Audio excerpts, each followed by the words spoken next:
So this is going to take a second because I'm trying to figure out the links to add people to this thing.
Whoa.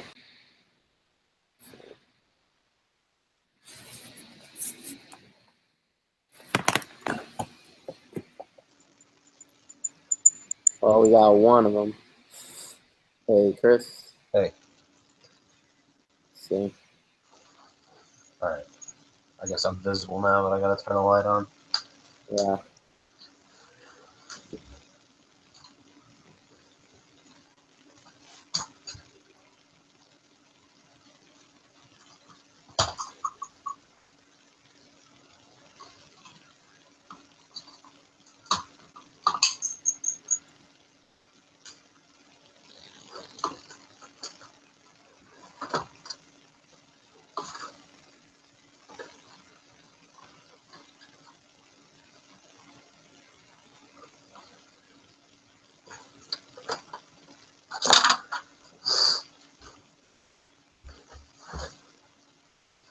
How's it going? It's good. See. Error alert. It's doing the flippy thing. Hey. We have our third member logging in. Something disgusting just happened. Hold on. Oh, nice. Oh, wait, there we go. So we hit it. Okay. The whole game's here. Well, the initial game, anyway. It's the trifecta. The trifecta, the classic trifecta. It's here. Thanks. How's everybody doing? I'm doing pretty good. You know, I ate a nice Subway sandwich with flaming hot Cheetos. It's my specialty. I'm sad. A game I was playing got spoiled accidentally. It sucks. Game of Thrones? Spoiled? Persona 4 got spoiled for me. No. Yeah, it's terrible. Like I was so excited. It'd be as bad as spoiling Twin Peaks because they're both like murder mysteries. Oh shit. Mm. That's kind of the worst kind of spoil because a mystery is built around obviously the mystery. So that's a bummer. Now I have to like play the other games, whatever. You should just go on like a weekend bender or a few weeks bender, and it'll just erase that knowledge from your brain. I can't forget anything. Like I remember all my early childhood too, like all the little details. I don't know. Holy shit! What do you remember? That's a dark hole. In general, but Do you have any pre-birth memories? Of course, many past lives. No. Post-death, pre-birth, either in the bardo or in the womb. That's what I want to know about. No, but I can remember the cradle. Fuck. I can remember the cradle. Dang. Fuck. I'm getting a buzz. It's probably just this. Oh. Alright. That's crazy. I have a terrible memory. It's actually getting better with age. So that's good. Probably my peak will be like 35 will be my best memory retention, and then I'll go back downhill. So that's fun. At what age is it best to remember things? When are memories useful? I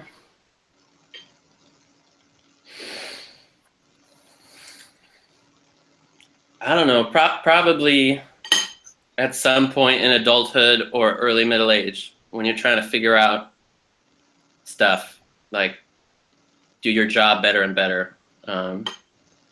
Whereas like when you're in college or a teenager, you probably shouldn't like brood on, like, oh man, remember, just getting lost in nostalgic reveries. Like nostalgia is a very powerful emotion. I remember feeling pangs of nostalgia, or I think it's about technological acceleration, because it was always like N64 oh man, remember original Nintendo? Remember the sound quality? Remember, It's all that? induced by products. It's nostalgia that's induced.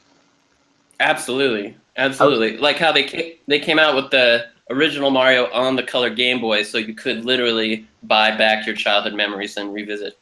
I was thinking about that. I was thinking, like, we'll use that for an example. Like, how good of it, and of course Mario is a good game. I'm not shitting on Mario, but it's like, how good of a product is it? Or how truly nostalgic could it be if they have to market it for you to remember it?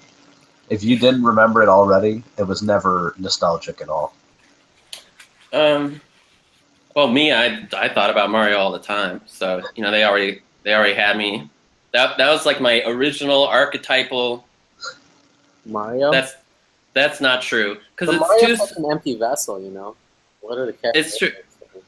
Yeah, but it's a bit too surreal. I saw some stupid stub article that was like, oh no, it's a YouTube video, even worse. And it was like, was Super Mario like a surrealist masterpiece? Because it's too, there are mushrooms that walk that look like owls, and then there's pipes they're both like plant pots and like plumbing pipes, and you go in them, but it's because you're a plumber, but that doesn't make sense. And so, it's not really. It could also metaphysics. be very sexual. You're a plumber. What does that mean? It's sexual.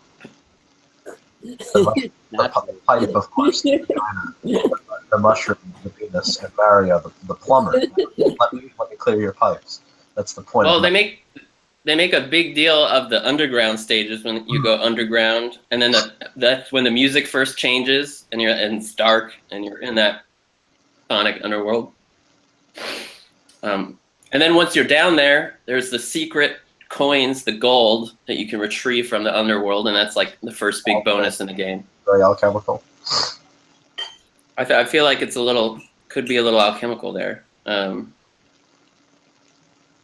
Yeah, and then there's the whole thing where there's the bad mushrooms, which are the Goombas, or the bad penis, and then the good penis that makes you go bigger. It's like makes it nice and big. Mm-hmm. And then the Goombas make you small. Did you ever play Super Mario Land? Mm-hmm. Where the big boss is an alien. Right. Well, I think that one, if they're going with surrealism, I think Super Mario Land is the most surreal because you're like in Asia, or like I don't know how to describe. I guess it's like Chinese because they have the yokai with the bouncing guys, the bouncing corpses. They have a UFO stage. They have tiki heads. It's like everything. It's great. Yeah, that was kind of Chariots of the God Mario because they had like the pyramids. It was like a whole Orientalist space fantasy. It's great. Yeah. Yeah. Maybe it's really good. I probably dreamed a lot about playing Mario, as opposed to interpreting my waking life through its ideas because it's just not. You can't do that. But what else? There's turtles. I don't know what does that represent. Well, they can hide in, but they can also become erect. Right. Well, also, what does it say that the bad guys are a turtle? It's like the bad guys. It's like Mario's sort of like this. There's that joke that Mario is the evil oppressor and Bowser's like the man of the people. That's an old trope. Mm-hmm. But it's like they're sort of scared of Mario, and they're just sort of nervous. And then the Ubermensch, the Mario Ubermensch, if you come in and step on the turtles. Whose crime is, the helplessness of the turtle themselves. The fact that they're so skittish, that is their crime. Oh shit! Right? I'm gonna find out if the turtle is like. I'm gonna see the symbolism of the turtle. It's true. The enemies just run around. They don't. Almost none of them chase you or face you. They're just living their lives. They're just going about their business. Yeah. And then finally, at the end, there's the Hammer Brothers. It's like the turtles suit up. They're like, "Fuck you," and then they actually fight you. I was thinking about the less, the ones that care, I suppose. Yeah. So and then that's also, so they're carpenters. It's plumbing versus carpentry, because they throw hammers at you. So There's all these building metaphors. Yeah, in a way, that's like you have Jesus versus a plumber of the depths in a way. Like Nietzsche. He has the Nietzsche mustache, doesn't he? Yeah, he does. He's the Nietzschean, Stalin, everything rolled into one. He's man of the people. He's got the overalls. Because Sonic, Sonic is what's it called? America saving all the communist workers and destroying communism. Right. Right. As workers, as seen as helpless, small, fuzzy animals. Yes. Who need our help. Yeah. Also, and you raise those flags to have a red star on them. That's true. At the end of each level. That was during the time where it was still USSR was still up and functioning. That was during the Cold War. How could that have been an accident? I won't say it was on purpose, but. Well, was Mario like a revolutionary or a counter-revolutionary, really? You know, it does. You either die a revolutionary or you live long enough to be the counter-revolutionary, right? So. Do you guys know Discworld? Yes. Discworld? Yeah. I actually tried reading Discworld. The world like sits on the back of a turtle, and that's it's like there are more myths like that. I'm looking at my turtle symbol. Thank you, the Young Institute, for making this book. I saw that in the. I've seen that actually. Yeah. So that's basically, it was talking a lot about how there's sort of a primordial what's it called? State, I'm trying to think of the word. Stability. There's a stability to them, a eternity, that sort of thing. Yeah, well, tortoise and probably some sea turtles, they can get incredibly old. And ancient people, I'm sure, could identify that because, you know, there's unique markings on each, and like they're trying to hunt a turtle and they don't quite a mark on it, and then they see that turtle 10 years later. Like, that's like pretty impressive. I don't know. It also comes from makes sense. Tartarus, tortoise, the Latin Tartarus for underworld, for the psyche, for the unconscious, like how the Olympians expel the Titans to Tartarus. To the underground. That makes sense because it's underground or under the ocean, right? And with the underground levels, or where the turtles are usually. That's true. Oh, and there's beetles down there too.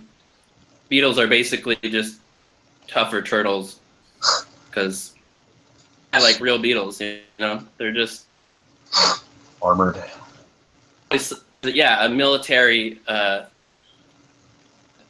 The beetle thing looks like a helmet, like a Nazi helmet or something, or a SWAT helmet.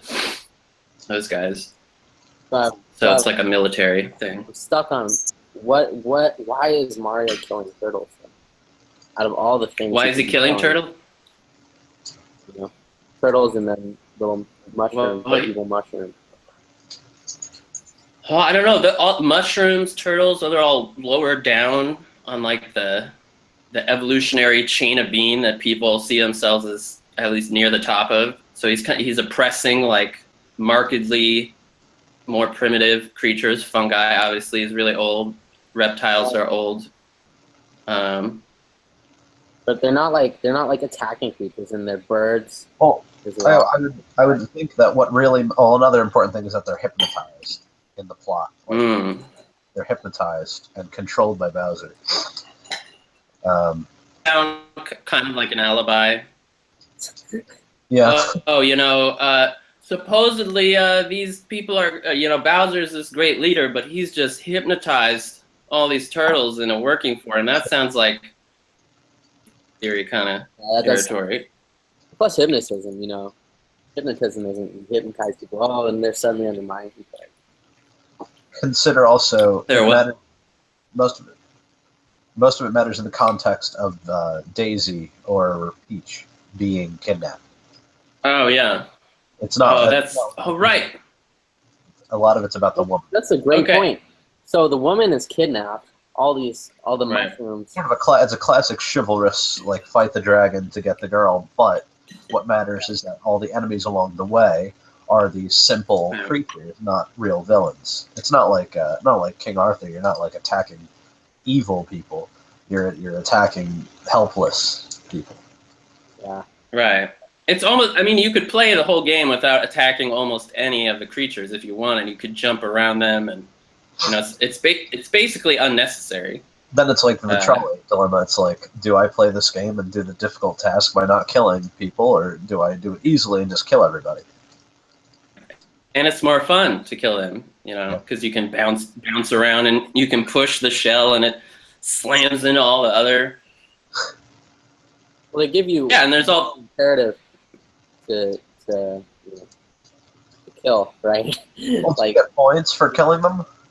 Well, you don't even really get points for killing them, but if you look at reality, violence is always looked down on, right? So then once it's a righteous violence, the whole video game is righteous violence, right? That's right. The whole thing. Well, violence is bad except in war, and then in war, when you go to battle, it's like the thing that proves you're at all useful or worthy at all as a person, right? So let's also take out as many as possible. Here's another important thing that will provide more answers as to why Mario is Mario.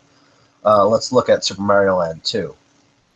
We have Wario as the villain. Wario, who has stolen Mario's kingdom. Mm-hmm. Rather than an oppressor who has stolen a woman, this is an oppressor simply impeding on Mario. True. Yeah. Yeah, that's interesting, because then you're like, Mario has a kingdom? You're like completely... He's already conquested. He's already sort of a ruler in this land. Mm-hmm. That's true. Yeah, Wario's kind of a weird, almost anti-Semitic caricature, because he's really greedy, and he has he doesn't have a Jewish nose, he just has like a large, fat, alcoholic guy nose or something like that. It's like, who existed first? Did the caricature of the Jew exist before the Jew? I would bet it did. Look how old mankind is. 300,000 years. Jewish religion's 5,000 years old. I bet the miser was already in our sort of milieu, right? And then it got assigned to a religious minority in a way. Yeah, but the whole anti-Semitic character of the Jew, it just it rolled in, it took on all these other things. So yeah, the miser. There has to be something you could be miserly about, though. So if you're in an economic society, like an economy where there's no loans and there's no money, can you have a miser? Exactly. Most commodities spoil, so there's really no point in hoarding them unless you then, bring them to the potlatch and give them to everybody, or even just destroy them all to show what a badass motherfucker you are. But either way, that's different from being a miser who's just... Would you say that misers happened only with things? So what you're saying is that misers only came about because of things of value that were not natural, or things of value that were not edible. The miser had to come about during a time when stone, shells, some beautiful things were valued more than food, weapons, and such. It had to be something that was not immediately useful. It had to be something that was essentially luxury. A miser can only exist at that level.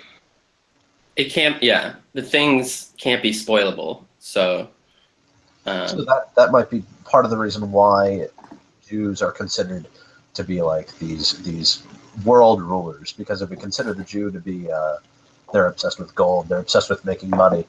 They because they are obsessed with luxury, they already the character. They already have everything they could need to survive. They're already surviving perfectly. What they need and what they desire is luxury. And so that's why you might think I have to suffer to get food on my plate. Why is this Jew so happy to be banking? I can't bank. I have to work. Blah blah blah. Yeah, but I mean, happy to be banking. But I mean, luxury like some manner of luxury existed before that, right? Like with, you know, chieftains or people of like status who they got more food or they got their first take of the thing. I think that's a difficult point because you know, a warrior culture is not going to have luxury outside of the warriors. Nobody outside of a warrior could have the luxury, so it's kind of a moot point. Yeah, I mean that's what I mean. It's once you have a multicultural society where there can be, you know, perceived resident aliens, it's like big enough to support people who do something. You know, you go way back. Everyone does all the same stuff. There might be some people who are more hunters or more warriors, but like, you know, the main division of labor is between men and women, and then like a few leaders, and that's kind of it. So it's like going back to what you said, Chris, in a warrior culture. First of all, Wario. I know. Wario culture. Oh, shit. That's interesting.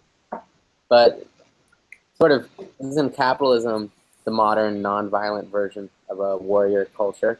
Yes, that's also why Wario is a very pure capitalist. If you look at Wario Maker, he creates all the games. All the games that are just Wario are games about making games. So yeah. Wario is capitalist, exactly like you're saying. He's a capitalist. Wario is the sort of, but he's also exactly. Wario's a degeneration of the Ubermensch Antichrist Mario. Right. Mario is sort of direct physical power. Wario is sort of creative power. Yeah, more evidence for Wario manifesting the, you know, the Stalin-esque Man of Steel, who just has direct brute force. I mean, that was a very warrior. Yeah, just had to put that in there. Just always coming back. Mario's about communism. It's obvious. So. Well, it can be about a million things, right? That's what Lacan says. Well, it's always sort of, whenever he says it, it always sounds like a cop-out. When he goes like, oh, it could be about 2, 3, could have 25 different meanings, right? It sort of sounds like silly. And then Jung's whole thing is, well, you're ascribing a meaning. But it's sort of, the way I sort of see it is your brain sort of shakes the information and whatever fits the most themes. Yeah. Like, the reason it has that much sort of meaning to stuff when you free associate, you're not just pulling it out of nowhere. It's your brain you have tons of past information and you're shaking down the stuff that has the most significance to it, right? The will to power. Yeah, so there's something that has a lot of significance about the theme of the Mario with the Nisha mustache going and sort of stepping on bad guys who are like not predator animals. They're not predatory at all. Timid animals and mushrooms. Yeah. Mushroom people, and then some bird turtles. Right. You know. And fish. Don't forget the fish. It goes along with Zarathustra. Yeah. If we consider the hypnotism part, then they're the last men. These are sort of they are passive, and that's their fault. Right. You destroy them because they are weak. And that is sort of the essence of the last man, is that they must be destroyed because they are the entirety of the society. There's no more strength. So that is why, in a way, Bowser is the only character that Mario could ever relate to. Because Bowser is the only other warmonger. And Wario must be a worse enemy than Bowser, because Bowser's a conquest. Like, he's a conquest. Right. Wario is sort of trying to degenerate the people of Mario's kingdom. Right. He's corrupted them. He's making them capitalist.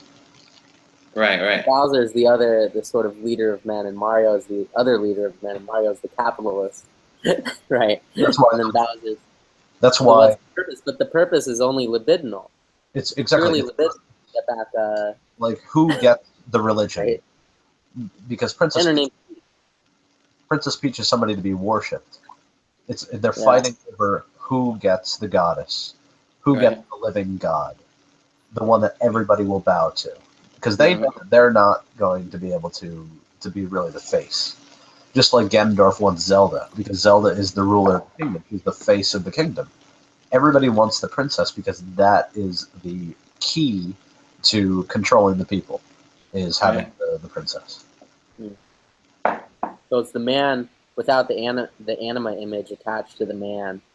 I think there's, Peterson talks so much about the anima image, and we're sort of searching. Of course, that's because Jung talks about it. But so the initial part for anything is initially it's going to be a matriarchal society, but the matriarch is confined.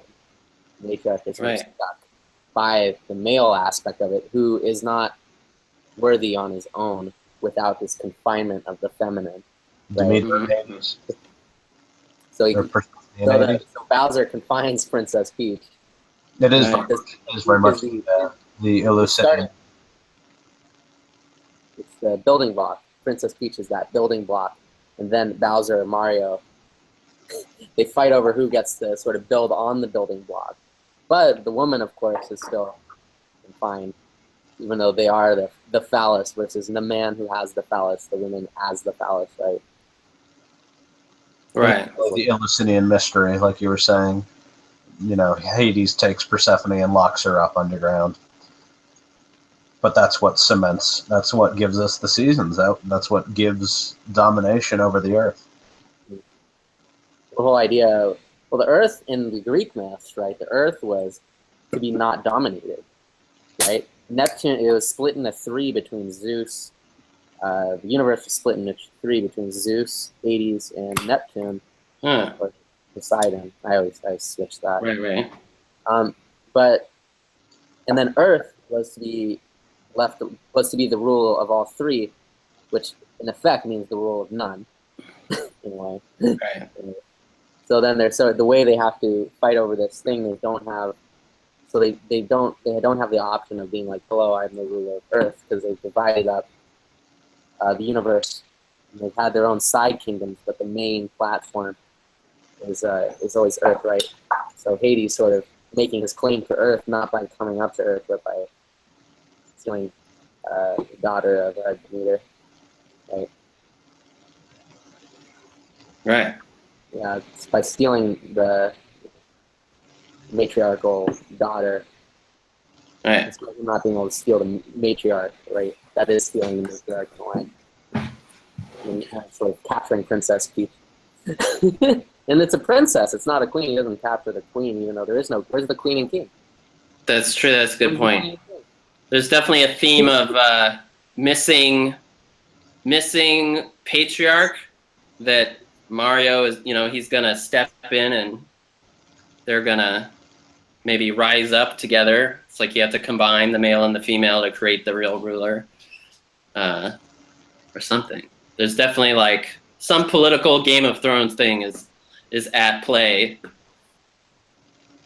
in Mario. It's true, but then you look at a spoiler alert for current season on Game of Thrones. Right. Cersei, ruler of the Seven Kingdoms. Right. Right. Right. Well, because there's no. She's sort of supplanted that sort of captured. She was sort of Princess Peach, sort of totally non-powerful. I mean, she had sort of sideways sort of power, but under Robert's control fully. Now she's the full. Now she's the feminine, and there is no masculine. Essentially, I suppose he doesn't really count. I don't think. Well, he's there, but it's like it's obvious that he's subordinated to her. He like by that time he doesn't really have any skin in the game, and because he's just like, wow, my kids are dead, and like I love my sister, but it's like he doesn't even care anymore. He's just like, whatever, I'll do whatever. So it doesn't seem like a balanced thing happening. Well, he didn't try for the throne either. Like Jon Snow eventually got pushed to the warden position. Right. North, right. Yeah. But Jaime Lannister easily could have done that. He had no interest. So that's true. We talk about woman as phallus, Cersei as the phallus of Jaime. So Jaime, via Cersei ruling, that is Jaime Lannister exerting his phallus through Cersei. Cersei being the phallus, right? It always comes out, all these metaphors that sound so strange and nonsensical when you hear them out of context, when you apply it to sort of myth, it sort of start to shake into place, you know, a little bit. But is she, I mean, he's not using her, like it isn't. I mean, psychically, psychosexually. Oh, yeah. Libidinally. Libidinally, he is exerting his presence on the Seven Kingdoms through her rule. Right. Because he doesn't have official power. Yeah. Well, he also doesn't want official power. He also has no will to exert power to. There you go. The woman as the phallus or as the agency again. It's like she's the one. That's the active agent, and it's obvious because everyone else is dead or expelled from the kingdom. So it's like if you didn't get it before now, she's the one in charge. Now everyone knows. It's like clear. Yeah. So, they stripped it down to enough people that you can apply the complexes neatly onto what's going on. Yeah. So I was just looking through my tapes, and I had a realization. So have you guys heard of the Beta uprising on 4chan? Why, yes. I have heard quite a bit of that news. So, hell comes to Frogtown.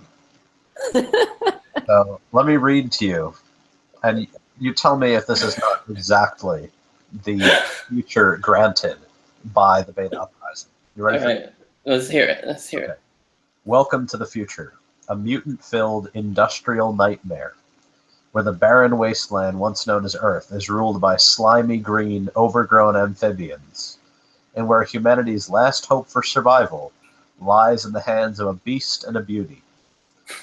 Sam Hell is a beast of a man, a muscle-bound combination of wise guy, cool, and deadly force, and the sole property of the female government. It is up to Hell and the armed and dangerous beauty Spangle to brave the desert wasteland. Their mission, to infiltrate Frogtown, to rescue 8 women from Commander Toadie's harem, and to perpetuate the race by impregnating as many fertile women as possible. So this is literally like the world has been ruled by 4chan frogs, and the only people to fight against them are literally Chad and Stacy, the only viral man left. These betas, right? Yeah, has to go. Like, but here's the thing. You know what's interesting about the whole beta idea that sort of came to me is we're talking about man isn't the phallus. The sort of wish for the beta, the wish for Elliot Rodgers, right? The original beta. So he's not the original, but he's like the essence of beta. Archetypal, yeah.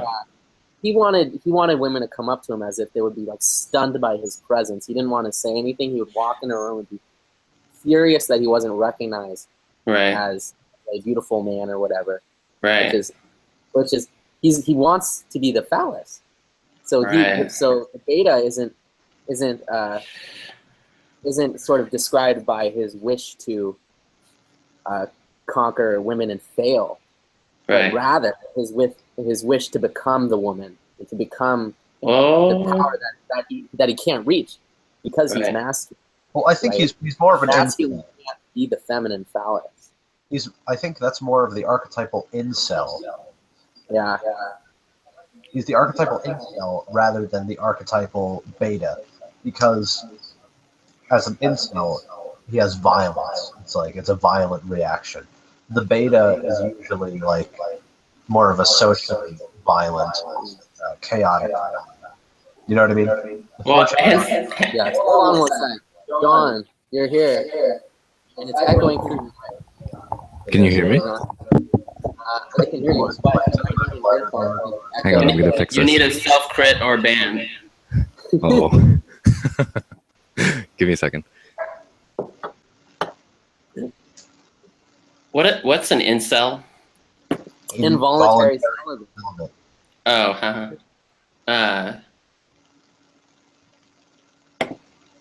Right. That is how he portrayed himself. Okay. So, but that doesn't go neatly into the alpha, beta, omega. Exactly. It's a different. Well, it's the omega. Isn't it? The omega. No, the omega is somebody who denies it. That's a voluntary celibate. Oh yeah. Sort of is that part of the? Yeah, I'm not sure if it like you could turn around and embrace it, but I don't know if it does it stipulate whether it's. I mean, they're antisocial. Right. Well, the goal of the beta frog is chaos and panic. Right. They're not there like I'm gonna kill women. Right. Like, I know, like an incel would be. They're more like, oh, I'm gonna fuck with them. That's it. Okay. Okay. So the beta, you're saying Rogers is the beta frog? No. That's what I'm saying. He's an incel. He's so there's. So the person who wants to spread chaos is not the beta frog? No, chaos is beta. The chaos. Yeah, well, Elliot wasn't Rogers that his is an alpha? He's an alpha incel. I'm gonna reject that interpretation. Even though all interpretations, need to be aired. We don't do that subjectivity here. Yeah. We don't do that. As you yourself made I don't know if you made that, but you sure posted quite a bit, to the point where I feel like you made it the wrong neighborhood postmodernist. Oh yeah. I worked on that for a few minutes. I was like that because I saw a version of that. And I'm like, this needs an upgrade. Yeah, no, it's a good one. I haven't said anything yet. Yeah. No, but so it's the idea that the beta uprising is like they want to spread chaos because they want to destabilize the hierarchy, right? And they So yeah, I don't know. It seems like that's the deal. I don't know, but then that doesn't really jive with the suicide at the end because then it's just like, how did you? There's no gain there. The betas, the frogs are Dionysian, distinctly Dionysian. That's what my archetypal study was about. Okay. Whereas Elliot Rogers is a very pure Apollonian. Right. He's an individualist who is an incel. It's more like something bad that happened to an alpha rather than a frog, like a beta frog doing what he normally would. Yeah, because he's very repressed, right? And that's the characteristic of the Apollonian. He doesn't have any Dionysian characteristics. Somebody completely self-deluded. But aren't they the two sides of the same coin, the Apollonian and the Dionysian? And so if the Apollonian humanity, but no individual is really both. But aren't they in some measure like the whatever is not acknowledged, that's in their shadow side in some way? Yeah. That's what happens when they're put into a collective. Any individual can become Dionysian. Right. But you usually are not going to go back to being an individual, or you're going to be a failed individual after that. Dionysian is undoubtedly more powerful than Apollonian. That's quite a statement. Dionysian is natural. Dionysian is animal. Okay.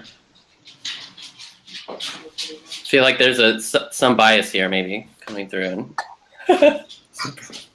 Well, if the question is individual power, and you are the only arbiter of power versus a literal physical power, an animalistic power, of course, you will always say, yes, I'm more powerful than Dionysian, but as I am an Apollonian, obviously, but I can acknowledge that Dionysians have infinitely more power. The Dionysian has the power to knock down. It's like rock, paper, scissors. It's like the Dionysian can tear down the Apollonian can cover the Dionysian, but they can direct. But the Dionysian can sort of imagine the Dionysian is rock and scissors. Because when you there's something very solid about hedonism. Right. In pure bodily like exhortation, there's a solidness. It's like you're not lying. You might be negatively affecting you, but it's not it's something that might be false about the Apollonian, as it's based off of not doing what might naturally be impulse, right? So, His mic is messed up. What now? Yeah, I don't know. What is it? I think it might be a dog back. There may be a dog in the mic. So. A lively day in Portland. You won't believe it. There's a dog in the microphone. Don't listen to that. There's a dog in the microphone. I think it left. Oh, nice. Yeah. So how I interpret that is that the Dionysian is ultimately more powerful because they have the kill switch. Like they can always just tear it all down. Well, they can and they can't. It's funny that you'd make that point because the Apollonian has that as well, which is why Socrates is the ultimate Apollonian because he commits suicide. The Apollonian has the kill switch for his life. The Dionysian has the kill switch for everybody's life. But he doesn't interpret it as suicide because it's the judgment of the law, right? He's like, He chose it though. Well, he could have been exiled. But here's the thing: like, think about it this way. He chose it as a consequence of his upholding. Martyr. He knew that he wanted to be martyred. Hold up one sec, because you say the Dionysian has power over the Apollonian, but look at the way society runs. There's the Apollonian, hypothetically, the state order, that can dismantle itself, right, into Dionysians. Right. The Dionysian cannot dismantle the state. Except that it regularly does. There are slave uprisings. Anytime there's a revolution, it's Dionysian versus Apollonian. But it's not a task that is a simple Dionysian beats Apollonian, right? It's that once in a while the Apollonian sort of maintains its grip, right? And then it gets too loose, and then Rome falls, right? Right. But that doesn't mean the Apollonian isn't constantly pushing down the Dionysian. Of how comfortable can the Apollonian make the Dionysians? It's how well can they be taken care of. So that's why capitalism is so insidious to like Zizek and the communists. Very good at keeping the masses comfortable. But you want the Dionysians, and you want people to be free as much as possible, to do as much as possible up to a wall. And you have to decide where that wall force is. And we have it on like murder and stealing and stuff like that. But right. So that's where you really. That's that's like the shore of like, this is the state power, and like if you really want to see how strong that state power, try to pass that shore, and you'll see how real it is. You know what I mean?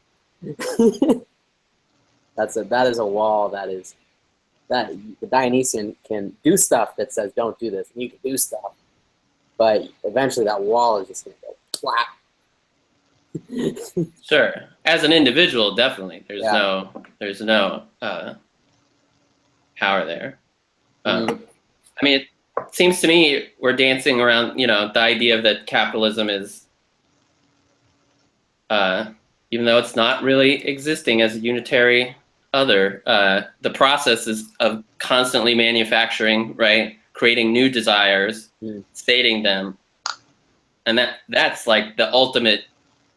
Nietzsche talked about that the future would be taken over by the seducers or the persuaders or however he put it. And that seems very true now, is that the best way to direct people, or at least, is not to be like, don't do this, don't do this. Yeah. You've just reminded me of something I was reading today. Yeah. Have you guys ever read The Cities of the Red Night by William Burroughs? No, I barely finished Naked Lunch. This is a more straight novel, but he talks about a pirate commune that was formed, and it was called Libertatia, and it was run by Captain Mission, and it was like a anarchist commune run by pirates. They had a communal chest of gold, and they sort of set up camp on Madagascar. And there were several anarchist pirate communes throughout history, and of course, the native Madagascarians killed them all. But for real? like he hypothesizes what would have happened if these pirate communes had lasted, and how essentially society would have fallen to a ideologically honest society, because they literally upheld the ideals of French Revolution, American Revolution, before either of them existed. Well, if you think about it, right? What is do we not live? I believe we talked about this last time. That capital, initially, the merchants and the pirates were the same. You know, they smuggled stuff when they needed to smuggle stuff to make money. They didn't when they didn't. Right. And now we don't necessarily need to smuggle goods in order to make a profit. So, but they sort of get around. These guys weren't pirates in the sense of, oh, we're going to go and steal goods. These were pirates in the sense that they smuggle. No. These were different pirates. These were guys at this point, the libertarian pirates and the Captain Mission. They were intent only on a government. They were intent on maintaining Libertatia, and they would I'll give you an example. They would get into battles with other ships. That was the goal. They weren't going to steal stuff. They were just going to attack people. But they would take the prisoners, not abuse them, but they'd say, "Let's just join our crew," and everybody would, because they treated them so well. There was plenty, because they were constantly making acquisitions, but they weren't smuggling. They weren't going to make money off of it. They were going to maintain their state. Okay, but they were still getting booty from these ships. That's how they. But they would also go onto the land and trade. They were more of a government that was just constantly skirmishing, rather than pirates constantly plundering. It was a state. It was sort of like colonization. They were making small acquisitions, but they were not like. So they were merchants then. Sort of. The position is hard to explain because they were such unique characters in history. What century was this? I will find out right now. All right. But that idea of they were merchants, it's impossible to fully unweave the trade nature of pirates with the actual piracy, because once you steal stuff, in order to convert it, you have to trade it. It's late 1700s, by the way. Okay. I'll be right back. I'm going to get the book because I want to read you a little bit about what their goal was and what they did, just to make sense of it. Okay.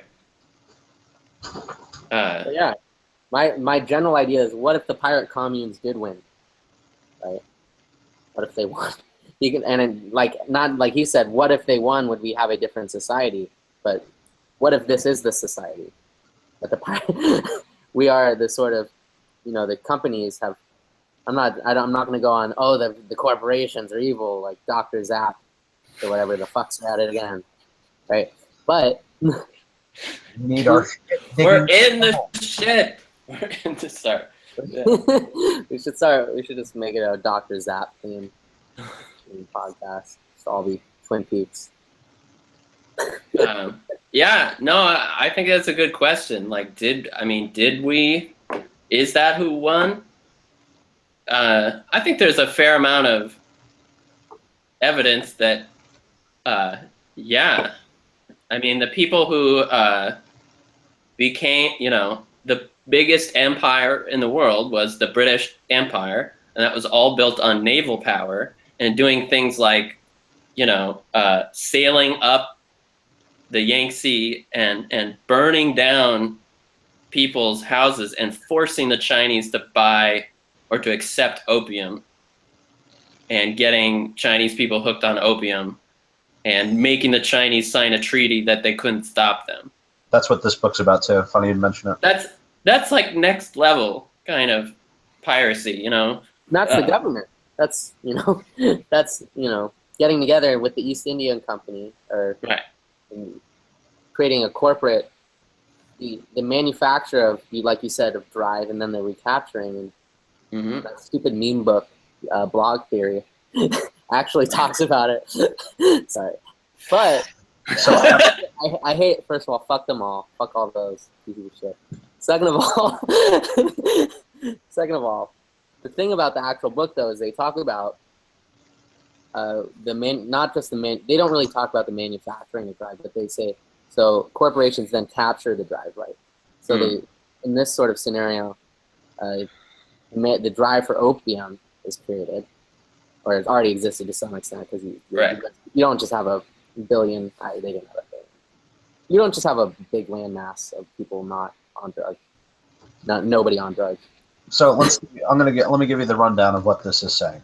So essentially, they would have had fortified positions, these pirate communes, where essentially there were minimal laws. The only law was that everybody got, it was essentially communist. Like the articles state, among other things, all decisions with regard to the colony to be submitted to the vote by the colonists, the abolition of slavery, abolition of the death penalty, freedom to follow any beliefs or practices without sanction, blah, blah, blah. So Burroughs' argument is essentially, if there were fortified positions of pirate communes, that industrialization and hyper-capitalism would never have occurred because the slave labor required, and wage slave labor required for the industrialization would have gone to the pirate communes, because the pirates were constantly going around and taking people, they would invite people to come with them. They are the slave labor still, because they are being captured, right? They're not captured, they're invited. Small scale compared to, massive Treblinka-esque chicken farms or whatever. Well, no, the pirates, there was no slave labor because they were all just going to be, they weren't capturing people. That was another big point, was that these guys, if they didn't want to be pirates, they would return them to their home without any problem. So they had the choice, join us, or we'll just bring you home. That was one of the important points, is that these guys were not violent for no reason. They weren't just violent guys. Their goal was the state. There's two of you. Yeah, that's interesting. I was wondering, when a second, there were two Elliots for a second, and I guess three Elliots for a second. Yes. It spontaneously slid me out. One looked at you like this, and the other was like this. That's some Twin Peaks. That's some fucking Twin Peaks shit. Yeah, I got really good at creeping out Christina, my girlfriend, by talking like the black guy. You can do the backwards talking. You're very good to see you again, old friend. Did you ever have a dream with the doppelganger? No. Did you ever meet one? Did you ever meet your doppelganger? No. Doppelgangers, aren't they? I have met. Or you mean seeing yourself? I've never seen myself. Of course, now you planted that idea in my head. I have met my doppelganger. Are you ready for this? I'm ready. Okay. Ready. So I remember it distinctly. So this was the day that Michael Jackson died. My grandmother and I went to Target, and while we were there, I'd gone over to look at toys, I didn't go that far. She was still in the same vicinity, but just in another aisle. And she picked up another kid, or not picked up, but took another kid who was dressed. I had a camo shirt and black pants. She picked up this kid who looked exactly like me, but he had on black shorts and a camo shirt. So the exact opposite of what I had. But the same color scheme, just that my shirt was what his pants were and his pants were what my shirt was. And he's like, you're not my grandmother. And his mother came, and we all met. And it was so strange because we looked exactly the same. That's fucked up. Oh, man. So that was crazy. But that was my real life doppelganger. That'd be funny if that's what Sigmund Freud said to Carl Jung. Whenever he told her a dream, he's like, man, that's fucked up, dude. I think he was fairly vulgar, probably. That's my opinion. I know Jung was. Jung definitely was. Jung was drank down to the barrel. Yeah. I don't know if Freud might have been so repressed that he actually, you know, he wasn't vulgar. I know there's direct evidence of Jung being vulgar, but I've never seen any for Freud. Yeah. I don't think that's a bad thing. I just think it's interesting. You know. Well, I think there's like the fake gif of him like throwing the cigars like stupid people. Yeah. It's not real. He tells that dick joke in the Psychopathology of Everyday Life, and that was in writing. You know. What's the dick joke? I forget. I bet he knew a lot of dick jokes. Well, he's talking about jokes, you know, and the unconscious, all this crap, and how they can be accident by slip of tongue. What is it? Something like, oh yeah, okay, it's not a joke, but it became a joke by accident because this woman is complaining that like women have to do all this stuff with their hair, makeup, they have to make themselves up to be like presentable as a desirable mate, but men just have to have 5 straight limbs and they're good to go. Oh yeah, that's right. And she said, yeah. I think that actually happened though. Right? That's something he did. Yeah. Yeah. No, but he was like, I'm gonna put this into my scholarly, you know, book and publish it. So. Well, that's part of the parapraxis, right? The Freudian slips. The slips. Yeah. Also known as scientifically the parapraxis for multiple parapraxis is the singular. Okay. Yeah. Good to know. How often do you guys have a slip? Quite often. I mostly I hear them a lot too. Sometimes I'll hear somebody and I'll just hear like, you know, I think the one that Freud doesn't examine is very well is the linguistically very close ones, and they sort of switch the vowels a little bit, so it turns into like you can hear it morph into a different word. Like I forget. My dad had one the other day. My friend had an interesting one recently. But I was just like, he said I forget what he said. Instead of something, it was something instead of like blind. It was like something you just need a nice. It was I forget the original word, but he turned into blonde. Like you just need a nice blonde or something like that. So that's what's funny is you don't even remember. You knew it was an accident, but you don't even remember what he was. Yeah, it's good. Here's one, but it's sort of like a non-conventional one. So my friend said they meant to say I apologize, but instead they said I'm apologizing. Ooh. Well, that's because that's what they don't actually feel it. Although also, who actually feels apology? I almost never apologize because if I did something, chances are I meant to do it. Like, it was sort of like a video game command. It was like rather than my character, I apologize. I am the character. It's sort of like that apologizing is the right move here, right? It's like my character's apologizing. My persona apologizes. Yeah, exactly. Right. Well, that's interesting. What gets taken out is you, the person or whoever he's apologizing you, because it's I apologize to you, but I'm apologizing almost seems so like singular. It's you're not even a person, right? Nobody is really a person from a Lacanian perspective, but at least we have enough signifiers enough. So my sort of interpretation of your imago and your symbols you're giving me is close enough to the real that it's like, okay, there is a gap. But then when it's so much persona, right, and you're just sort of acting, there's no real sort of algorithmic connection, you know? It can be very, so then you get into the I'm apologizing part, right? That's why the persona game is sort of a complete misconception on Jung. It acts as though personas are a good thing. And it's because Jung, I think distinctly, when he talks about individuation, talks about how destroying your persona at first, but then rebuilding a different one, and one that's more close to the self. Which even then, I think I disagree with him there. I don't think that having a persona is good at all in any situation. I think it's better either to choose to not interact if you can't handle it as the self, don't interact. And if people can't handle I think very simply, the reason you need a persona is not a spiritual reason. It's like to live in society. Yeah. You need some sort of, you can think of it as totally sociopathic. Just think of it that, I love to throw those like words in notes a little.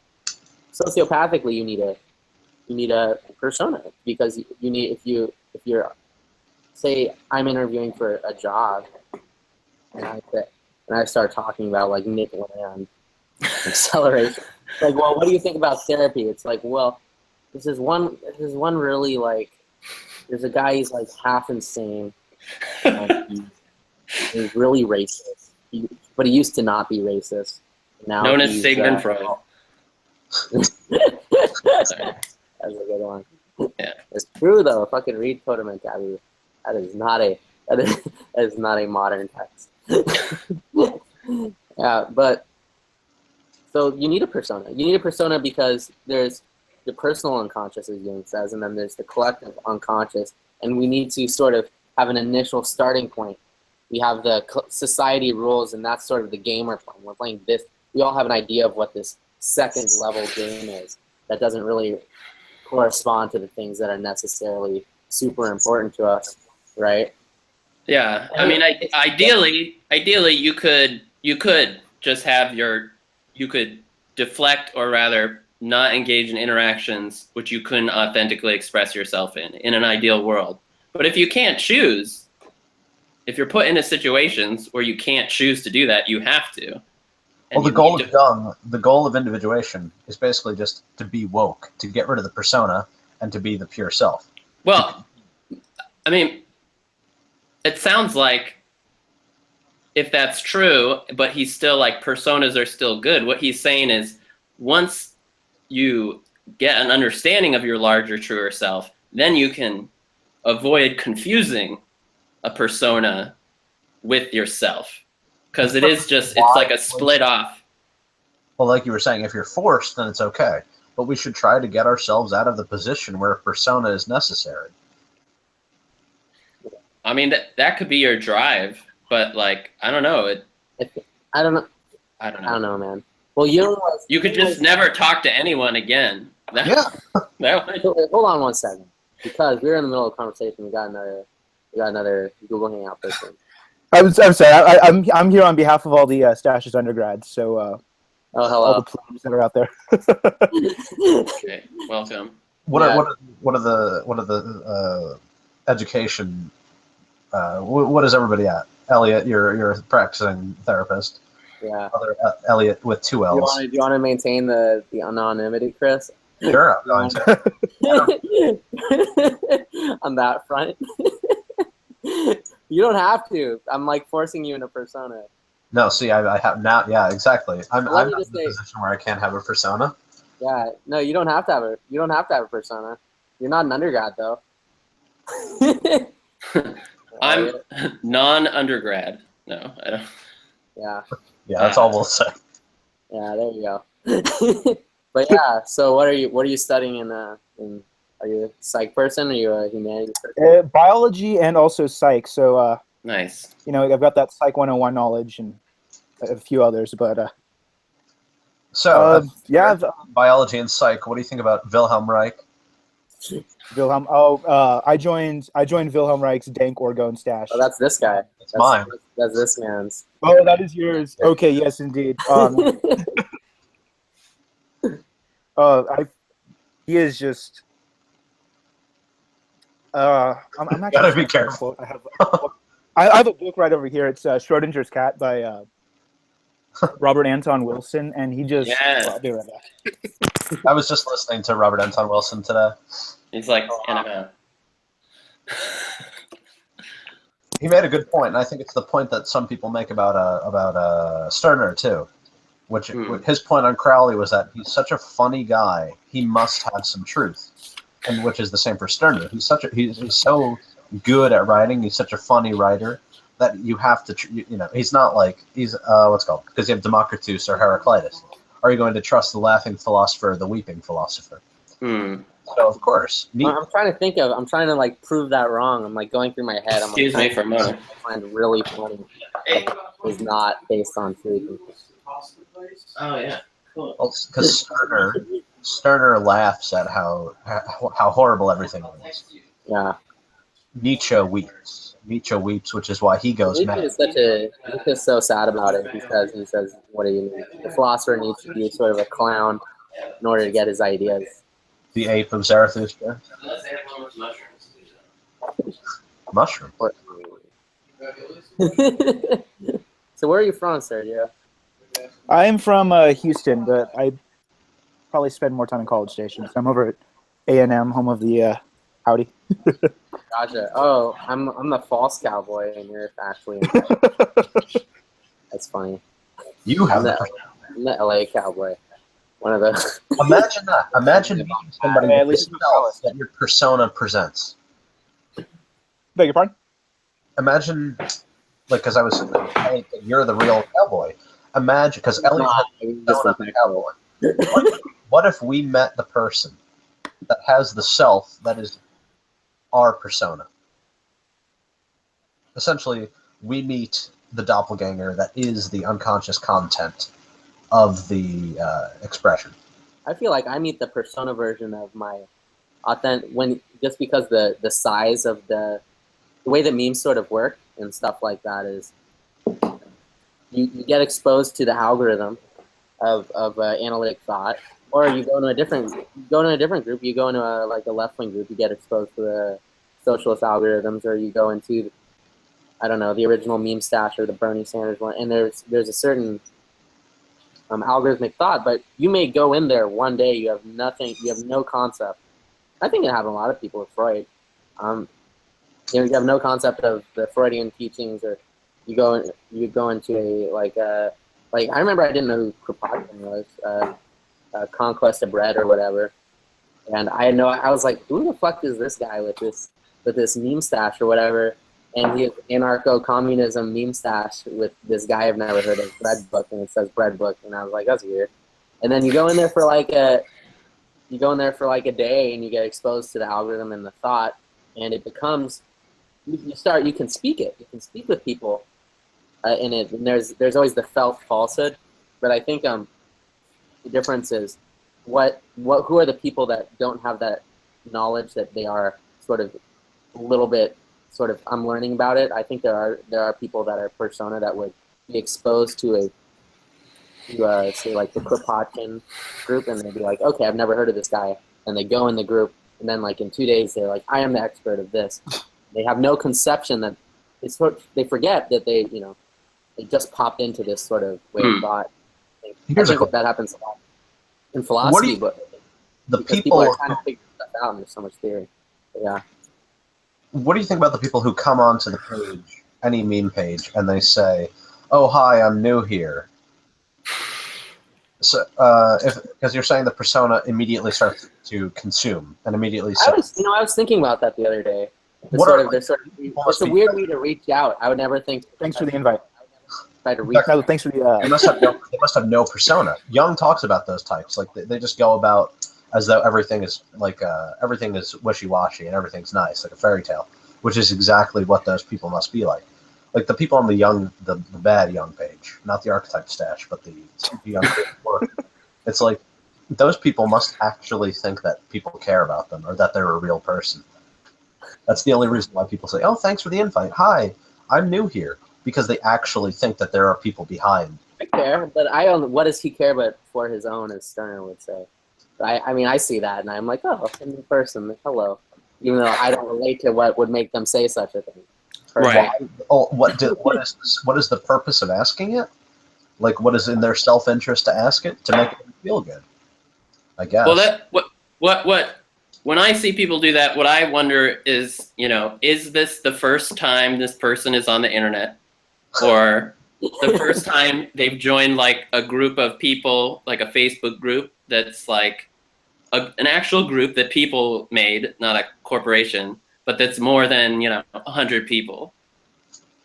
It's not just like, it's not like a little club that, people are like, introduce yourself or whatever, like forums used to be like. So that's what I wonder. And then I wonder, every time, do they say that over and over when they join new things? Is that just who they are? Or are they like, is this how you join a group? Like they don't know. They've seen someone else do that, so they just do it. And then it's kind of like, you know, they learn that maybe that's not the most effective way to start a conversation or whatever. That's what I wonder. If there is a type of person who just does that. Like, I always had this idea. I had this idea in that sort of vein growing up, because you're not imprinted with how to socialize with what exactly gets what response, right? And I remember when I was becoming a sober person, I was like, what if I really have Asperger's but I can socialize because I figured it out. And they're like, well, they go, okay, you don't have Asperger's. I said, how do you know? I just figured out how to talk with you because I heard how people talk, and now there's a falseness to the way I'm talking with you right now. And this is not the way I remember talking when I was younger. Right. Right? Yeah. Like I talked when I was younger, and you're younger and you're sort of stupid, and you say stuff, and it's sort of like there's an emotional volatility to it, and it's not really calculated, and you're not relating on an individual. You're sort of very egotistical, and not in a sterner way, but and you think that people want to hear, like, I'm really good at this. I'm really good at this. I don't know. This is an example. As a kid, I don't feel like I was very self-aware in interactions. And so I wasn't like thinking about, obviously you register people's reactions, you know? It's like, oh, that's good, that's bad, or whatever. You can be affected by other people, but I don't feel like I was really self-aware. How am I coming off? Or like ever thinking about that ever. Yeah. And I remember at some point being, because, I don't know, I was kind of nerdy kid. I like to expound upon things and tell stories and stuff. And like sometimes people are like, cool, it's this thing. But then I remember watching someone else listening to some other kid doing something like that, just like going on and on and on about this thing he really cared about. And I could just see how little the person who was listening to him like gave a shit. Yeah. You know, and he was actually, you know, getting a little offended that the person like didn't notice and like whatever. And then I don't remember the first time I saw that, but I remember realizing that and being like, holy shit, like, am I that person, or am I that person sometimes? It sounds like it, right? Because we want to be. And prior to that, never, you know, even thinking about that. I think we want to speak. We want to be heard when we speak. We don't want to speak to a wall, right? But then some people have no conception. The part in the Zizek talk that I cut off right before I got to ask a question was a guy, he would not, they kept trying to like, be like, okay, but he wasn't asking a question. He insisted on just talking in this audience, like at him. And they're like, okay. And then the moderators were like, he just would not. Right. So I think there's a difference between we want to be heard and we want to talk to an interested audience. We don't want to talk to a void or like need, like, I don't know, say I spoke Chinese and then decided to talk about the intricacies of speaking Chinese. Right, but there's also something pleasurable about like extrapolating and expounding upon something, you know, that like, you know, it's just like talking out loud is different than just thinking about something you're thinking about. It's a different experience. So I don't know, I notice, you know, people who aren't, I know that they're not socially inept, but they still take advantage of people anyway, and their patience in like going too far into something. And I'm like, you're just trying to work something out. Like they're not even, you know, they're not expecting a response. And so I feel like as a kid, it was kind of mixed. Like sometimes I'd be like, you know, let's play Jurassic Park and this is going to happen and this is going to happen. It was really about. But that's a really rough proposition, because once you say, oh, they're just trying to work something out, we get into Lacanian theory. Who are you? Are you talking to me, or you're talking to an imago? We're constantly working stuff out, right? But then the idea is, when are you working stuff out in a way that is not the rest of the group is not able to engage with it, right? So right. Now is working stuff out with the imago image of you. Yeah. Us as a group, essentially.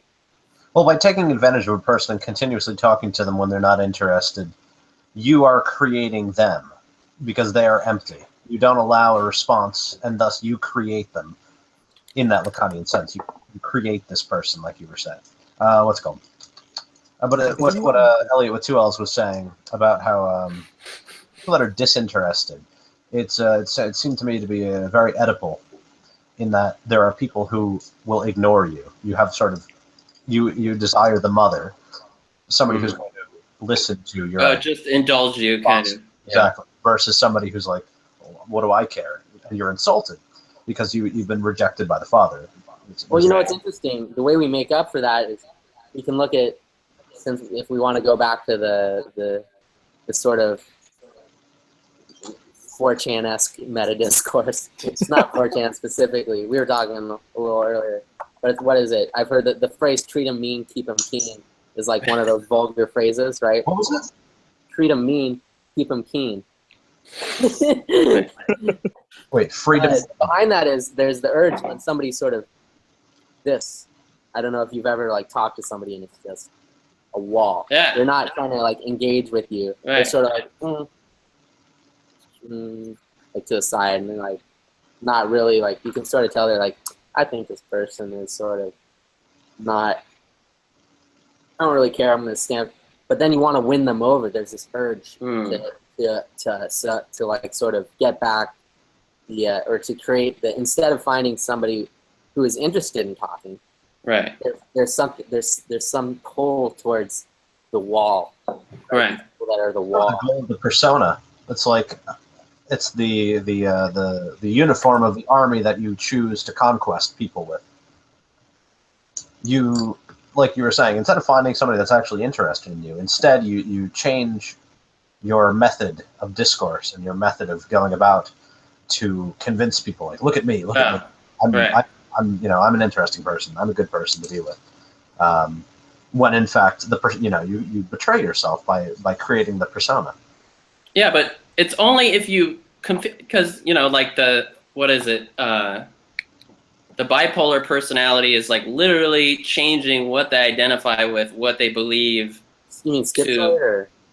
I've never heard bipolar personality. Well, when that's it's a very loose. It's like there can be a bipolar personality.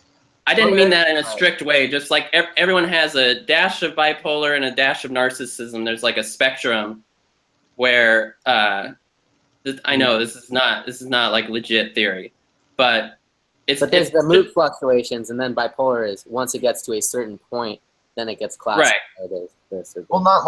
I don't think he's talking about bipolar personality disorder. I think he's talking about people having two sides. But yeah.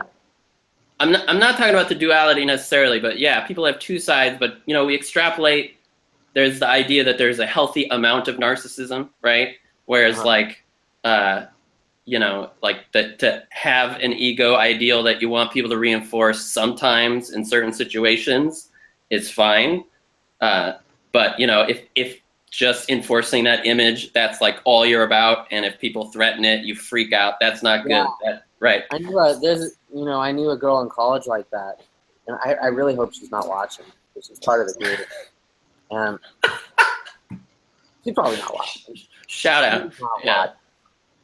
There's like one viewer right now. Oh, it's gonna be that person.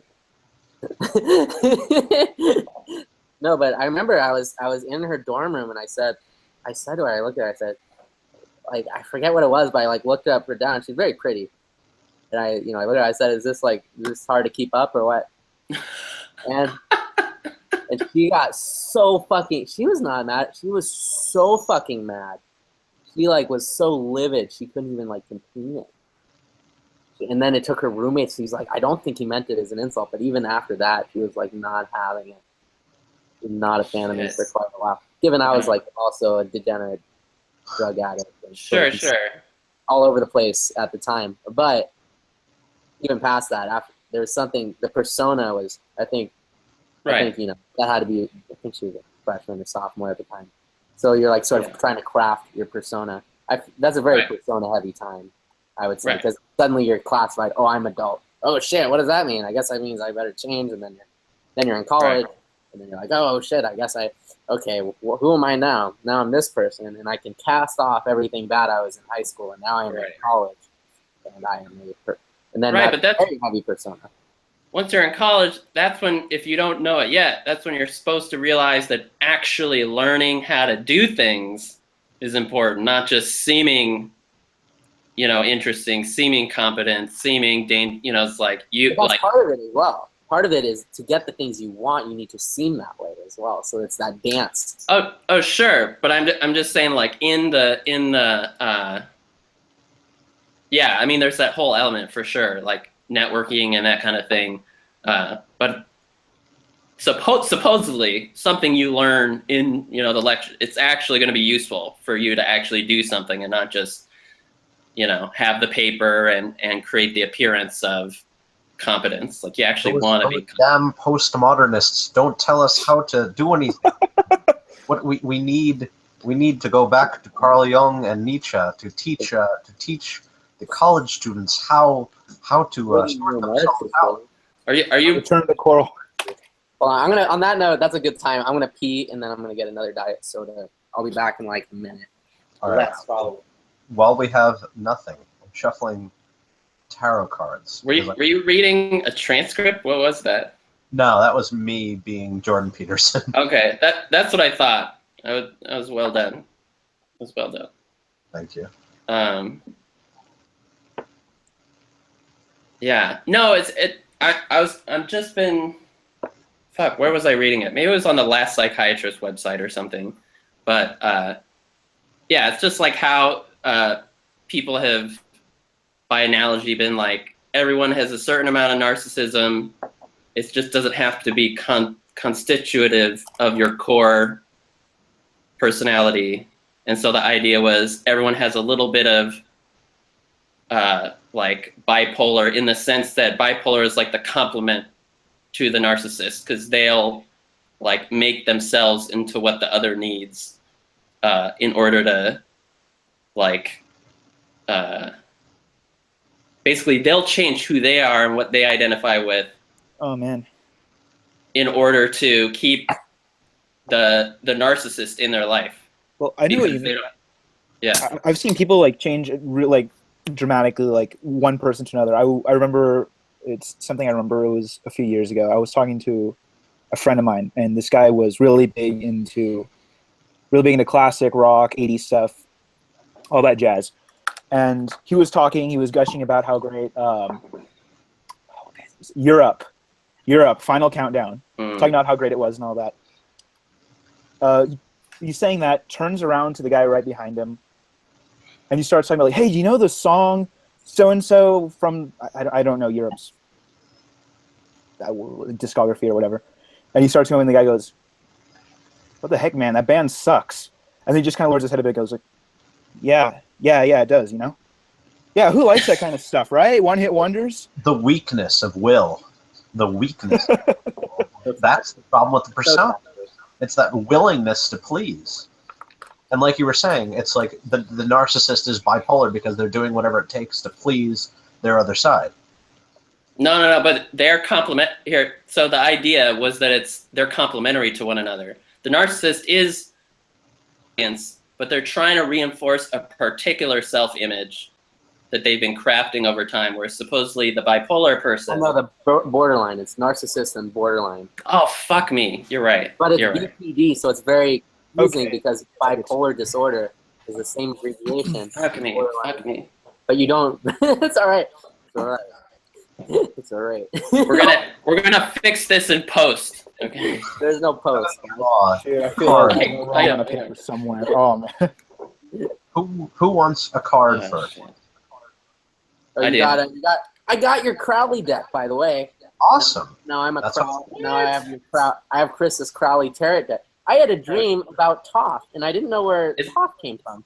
I said I don't know anything about Toph, and I had a dream where I was in a hospital and I got taken to a vet clinic. It was a vet hospital, and I was there, and all the rooms were labeled Toph.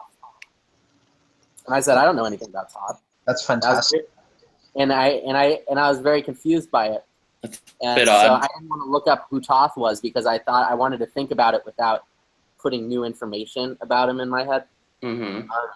So I thought about it for a bit, and then you know what I fucking come across? It's this. I go into this store, into this bookstore, and I see the top carrot, and I said, hey, it's like my dream. And then I said, and I was sort of looking for the Crowley one that Chris had. Right. And I said, whoa, it's the Crowley top carrot. Yes. That's funny, too. Veterinarian. There it because is. Thoth. Overdetermined. Just all you need to think about is Hermes Trismegistus, and you have the caduceus. You have Hermes as the provider of medicine. So it makes perfect sense that each one would be labeled Thoth. All right, who wants a card first? I shuffled them all up. Okay, so we'll go in that order. Okay. So, Elliot with 2 L's. Yeah. The Tower, a bad card. Yeah. That's a good one. That's a fun one. I get that one a lot. I get that one a lot. The destruction of ideas. The destruction of what has been constructed. Yeah. So it makes sense. We're doing a critical analysis that we would have the Tower because we are the role of God here, destroying what is set. Elliot with 1 L. We have the Prince of Swords. So, again, a destructive male presence. Accelerated. Sergio. That is your name, right, Sergio? That is right. We have the Hierophant. Oh. So, it's interesting. The first thing you'd mentioned was that you're an undergrad. So, by the Hierophant, what is meant is that you've come to receive wisdom, essentially. You've come to receive information. And for myself, we have the Hermit. The Hermit. Oh, you fix those fucking decks. You fix the fucking deck. I don't believe for a second you're not fixing the deck. Are you fixing the fucking deck? You better tell me you're fixing the deck. Elliot, you just had a dream that told you to find. I mean, you gotta get on this synchronicity train. You know, come on. Once upon a time, I predicted an earthquake once. Shut up. That I was taught. Or I had a dream that I was. I said, this is what I said. I said, if there's a God, may there be an earthquake between a 6 and 7. I was in earthquakes and catastrophe class. Guess what? There was 6.7. Why would you say that? You're just being a dick. You're just being a dick atheist. I mean, I said that kind of shit all the time. But that particular time that I said, Elliot, you can't do that kind of stuff because you're a Jew and God listens to us more keenly than other people. So. You can't, he'll call your bluff. So just cut that shit out, Surely y'all can't actually. Where's my fedora? It's like my fedora. Like pure call. Y'all don't actually believe this shit, do you? You said like the right words with the right numbers, and so you made it happen. There you go. You're Jewish. I know that people believe it. That's all that I know. That's all that I know. Oh, the big other believes it. I don't believe it, but the big other believes it. The alien ideal set that is not my own belief. Actually, I don't know what other people believe. I know that they want me to believe. What does that mean? What do they want? Who wants you to believe? Who's the big other, the Orthodox Judaism. They're like, come back to the fold. It's like they want me Orthodox Jews to believe it. All right. No, but when you run into them and you're like, yeah, I'm Jewish, and you're obviously like a degenerate secular person, they're like excited. They're like, oh, you're whatever. Like, they'll evangelize just to you. So you've given me a great realization. Everybody knows the X-Files. Of course. Yeah, I've only watched a few episodes, honestly. You were saying the big other wants you to believe, so that shit! I want to believe, but I don't know. I think I've told Elliot with 1 L that the root of or other in Latin, and the root of alien is alias, which means other, because aliens are from the other. Right. So I want to believe in the other. I want to believe in what the other wants me to believe. Fuck. Yes. Now we're at podcast status. Do that sound like that? That's so good. That's good. Oh man. Yeah, no, there's a secret conspiracy of Jews who want you to practice Hanukkah. It's like, you know, they're out there. They're out there, man. Have you read? You're scribing your nationalistic desires onto the Orthodox Jews. You don't want.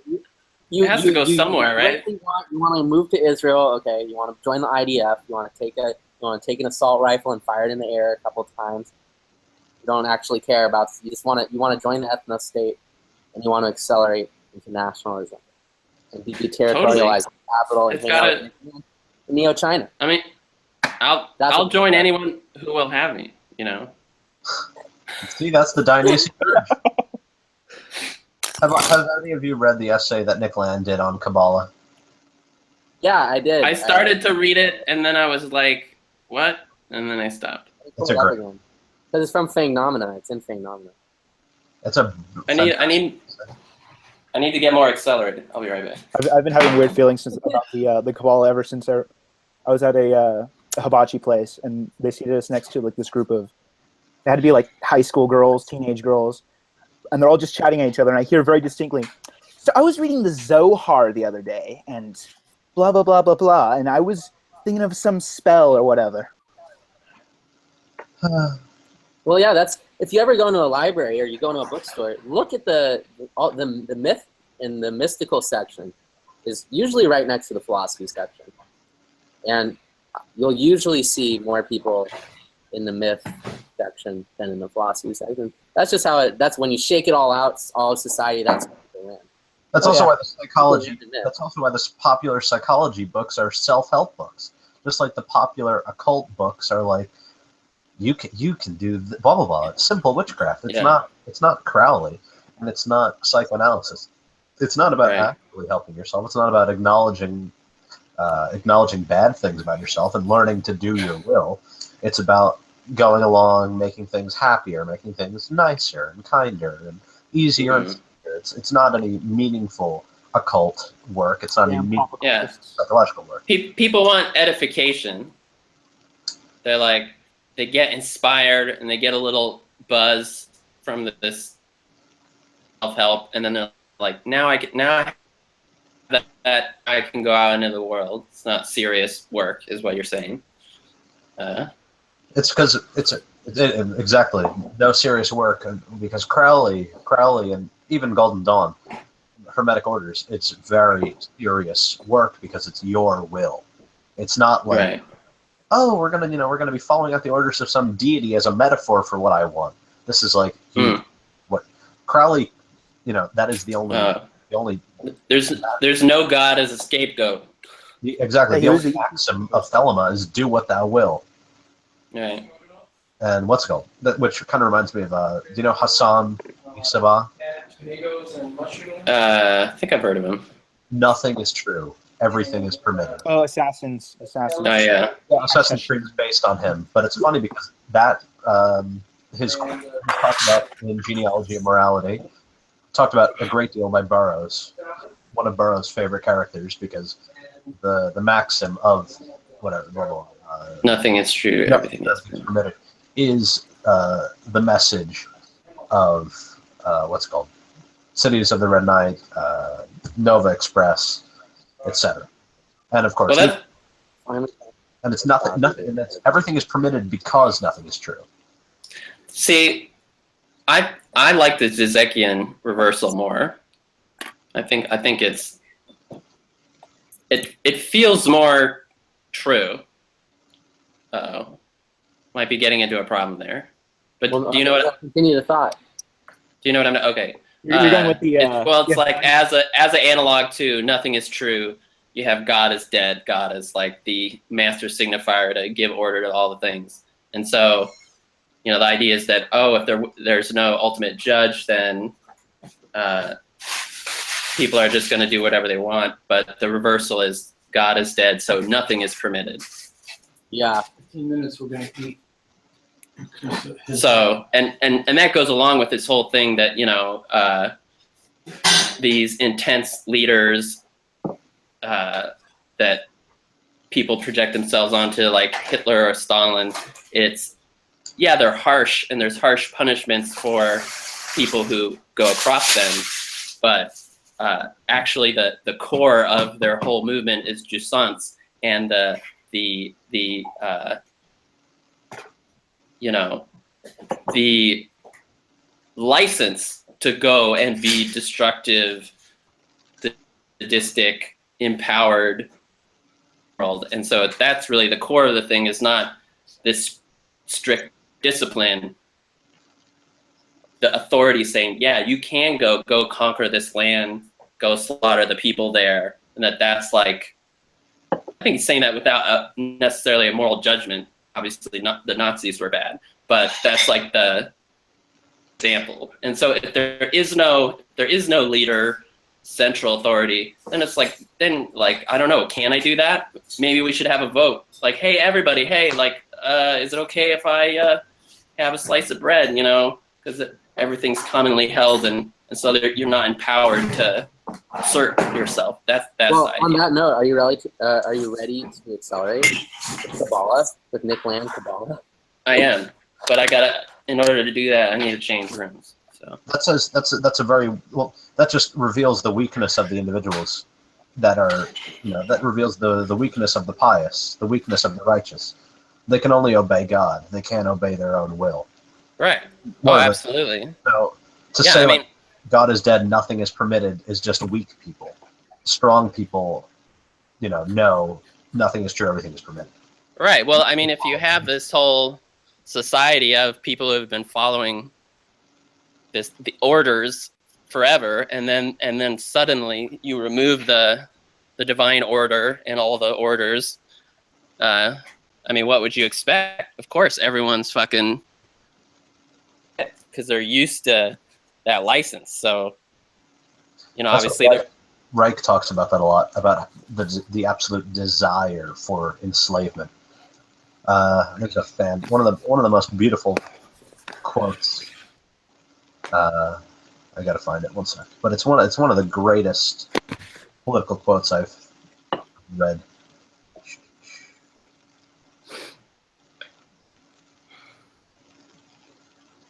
Okay, so the astonishing thing is not that some people steal or that others occasionally go out on strike, but rather that all those who are starving do not steal as a regular practice, and all those who are exploited are not continually out on strike. After centuries of exploitation, why do people still tolerate being humiliated and slaved to such a point, indeed, that they actually want humiliation and slavery, not only for others, but for themselves? Well, you talk about strike as if their self-interest will automatically be strike, as if a strike and the left is an intrinsic good. And it depends on the employer, and it depends on what you're trying to negotiate. And then the problem with a lot of unions is a lot of unions are very good, and they organize for for better conditions and stuff like that. And then you get other unions who they collect dues, and they justify their existence by stating that the employees want. They don't know the employees, but they have these gigantic union organizations, right? And they negotiate for like my girlfriend's part of the union. He pays tons in union dues, and they negotiate like a 70-cent raise for her, and they take in, you know, they cut. And so a strike is an intrinsic good. I think there's a need to get out of the. You need to really take a really hard look at these things that are an automatic good. In that text, I don't think he's saying that the left wing. Why are they not continually on strike? Was what he said. Why are they not? It's not implicit. Why is on strike? On strike is the way to deal with every single problem. Right? No, it's not implying that at all. It's implying that is the solution that they know. Why are they not taking the solution that they know? Not necessarily the correct solution, but the solution that they're aware of. Why isn't there more protest? What they believe to be in their interest. It's not saying that it's an objective truth. It's saying that why do people not do what they believe is in their self-interest? Right. Well, there's a lot of answers to that, right? Like, one is people do rebel all the time, but in very small, almost unconscious ways. Like a work slowdown is another kind of, you know, pseudo strike. But even without people doing that on purpose, people half-ass their jobs all the time, and what is that except a protest of that the job sucks? I mean, that's basically what it is. Another response to that, though, is just that, like, if it surprises you that that's not the case, and coming from a like a class struggle view of history and seeing how exploited a lot of workers are, you're like, yeah, that is kind of surprising. But since that isn't the case, then you have to be like, well, why does that seem surprising? Like, what are we not understanding about human nature that I'll tell you, that isn't people's response? Workers in that model, workers are outside. They're outside society. They're outside the mechanisms of control. And the whole Marxist model, which was good for the Industrial Revolution and accurate, that there's a boss-controlled means of production, and you had to work in this means. That is the way that people made money. Right. That is the main way. You go and there's like, oh, there's these huge factories. This is how this town makes money this way. Right. So it was there was a monopoly on sort of goods and stuff like that, right? Here's a question, Alex. But that so there was they are outside, but then we sort of extrapolate it to today. Is it, as Land puts it, intrinsically related to an outsideness, right? Which alone it can derive programmatic. Is that even a word? I bet it is. That's what I hate that one. It's like one of those garbage words, and then I look it up. I'm like, that's not a word, and it's always a word. It's totally a word. It's always in the web. It's always a word. Programmatic. I bet other people knew it, and I just didn't know. But so your sort of program or your algorithm, I always like to call it an algorithm, because I think the way the human brain works, we don't store stuff like a computer. We just sort of somehow we remember algorithms, and when we remember stuff, we just the neurons just refire in this algorithm. That somehow it's stored even though there is no storage. It's very confusing. But that sounds like the will to cause a prima. It sounds like you create the world in your image. Because I know my memory is completely narrative. I know that I remember things as stories, and I know that I can remember my entire life as a story. They're not stuck in your head, right? When you remember a new thing, the neurons refire with a specific thing. It's like one of the first things they teach you in grad school. Someone goes, "I'm always depressed," and then the question you ask is, "When was the last time you weren't depressed?" And they have an answer, and it's a very sort of simple. It's like, well, you're not always depressed, but there's something very important in that lesson, and that is we're not three-dimensional creatures. There's time, right? Right. Time passes, and based on where we are in different points in time, we have different memories coming into our head, and we have different narratives. So your entire narrative, while it's recallable, well, you can bring it up in your memory at any sort of point in that time, right? It's not there. Store memories. It's not there as a full unit in every moment of time. Right. Where does the unconscious store repressed memories? Where does it store repressed memory? It's like I said, it's the algorithmic firing, and then it refires, and then it doesn't refire for a bit, and then with trauma and PTSD, something, you see something, and it's a master signifier, and that signifier hits your brain. Say I was smacked in the face with a fucking microphone or something, right? And I get smacked in the face with a microphone when I'm 5. And then I'm hanging out, and then I'm like at a rock concert, and I see a microphone, and I see the microphone, and it hits my brain, and it remembers the algorithm, and my brain shoots through that memory of me getting hit with that microphone, right? So in that moment, the algorithm gets replayed, or the neurons refire. Right, but okay, so what people say about memory, though, is that every time you retrieve a memory, you modify it a little bit.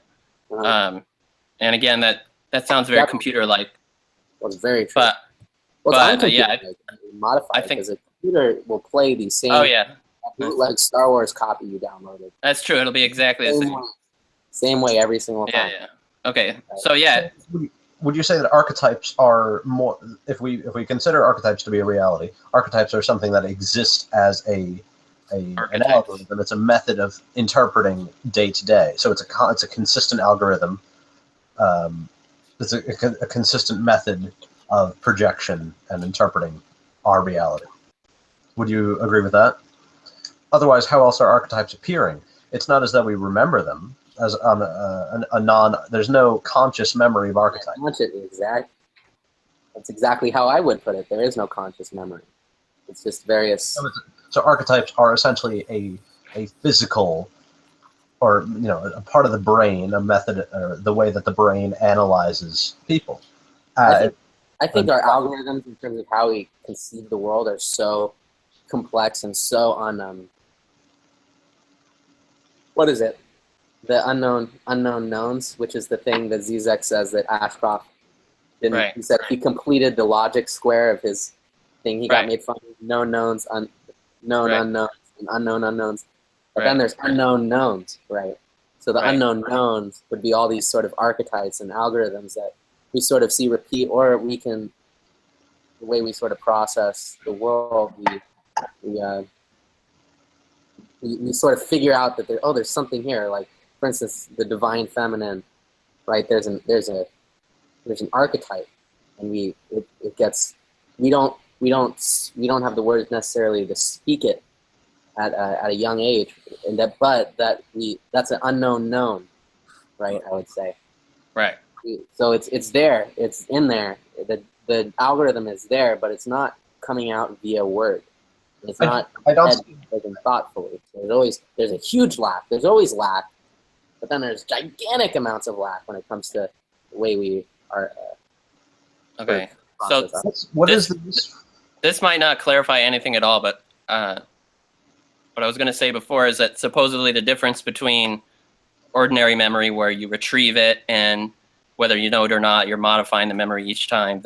Supposedly, like in people with PTSD, a traumatic memory, it's like still, it's almost like reliving the event, and you experience all these sensory feelings that normally get integrated into a story that you can talk about with some distance in a normal memory, whereas a traumatic, it's more like reliving an experience.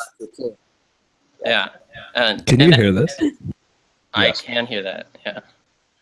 I think that one of the interesting things about PTSD and memory too is that if you look at these people who have experienced many hours of combat, or someone that's been a police officer for a really long time, they have severe hippocampal damage. And what happens is that these people, in a physiological way, can't remember really anything else other than these memories. Jeez. Oh, wow. Then back on mute. John participating. I'm just muting it so I don't interrupt you guys. No, it's good. That's a good way to do it. That way the feedback won't happen. Yeah. I just we were talking about what the usefulness of these algorithms is. It just sounds like, I mean, it's you say they're so complex we can't understand them, that it seems like it's sort of just a term. Reality is so complex. Reality is too complex, so we have to simplify it. And one way to store information is to find a way to generate something programmatically, which what is that called? It's called there's like a memory technique that uses it where you the visualization one. Huh? No, not the memory palace. It's like where you it's like fuck. It's like something, you know. Repeat what it is, the detail one more time, not the name. It's about storing a more detailed set of information inside of something which, indicates it by. It's called mnemonic. I don't know how to pronounce it. Yeah, and like Johnny mnemonic. Mnemonic, right? Because he remembers everything. Yes. And yeah, I think it's just called chunking or something.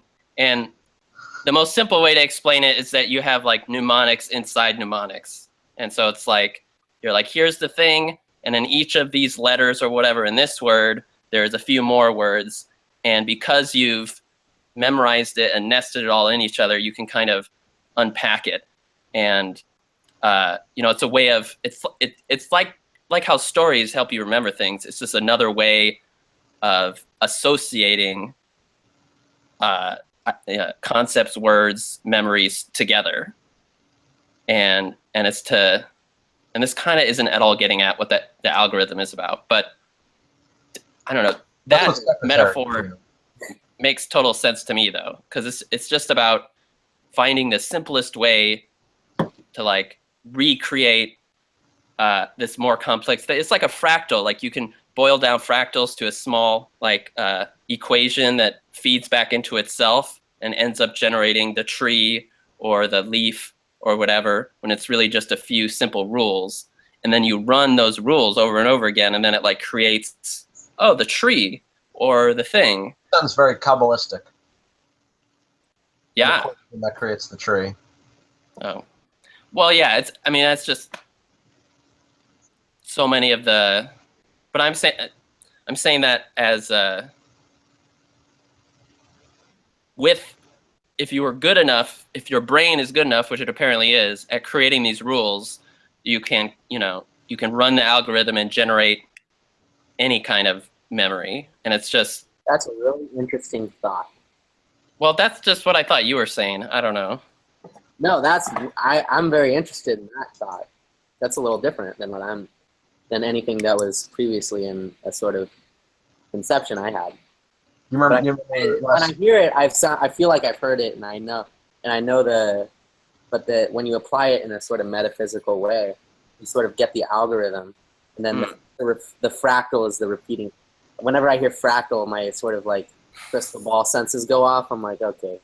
I'm talking about it but that's a very solid point, in that the way we sort of form new memories and form new concepts is sort of we learn certain things a certain way, and eventually we turn into adults or whatever, and it sort of locks into place the way we sort of take in information.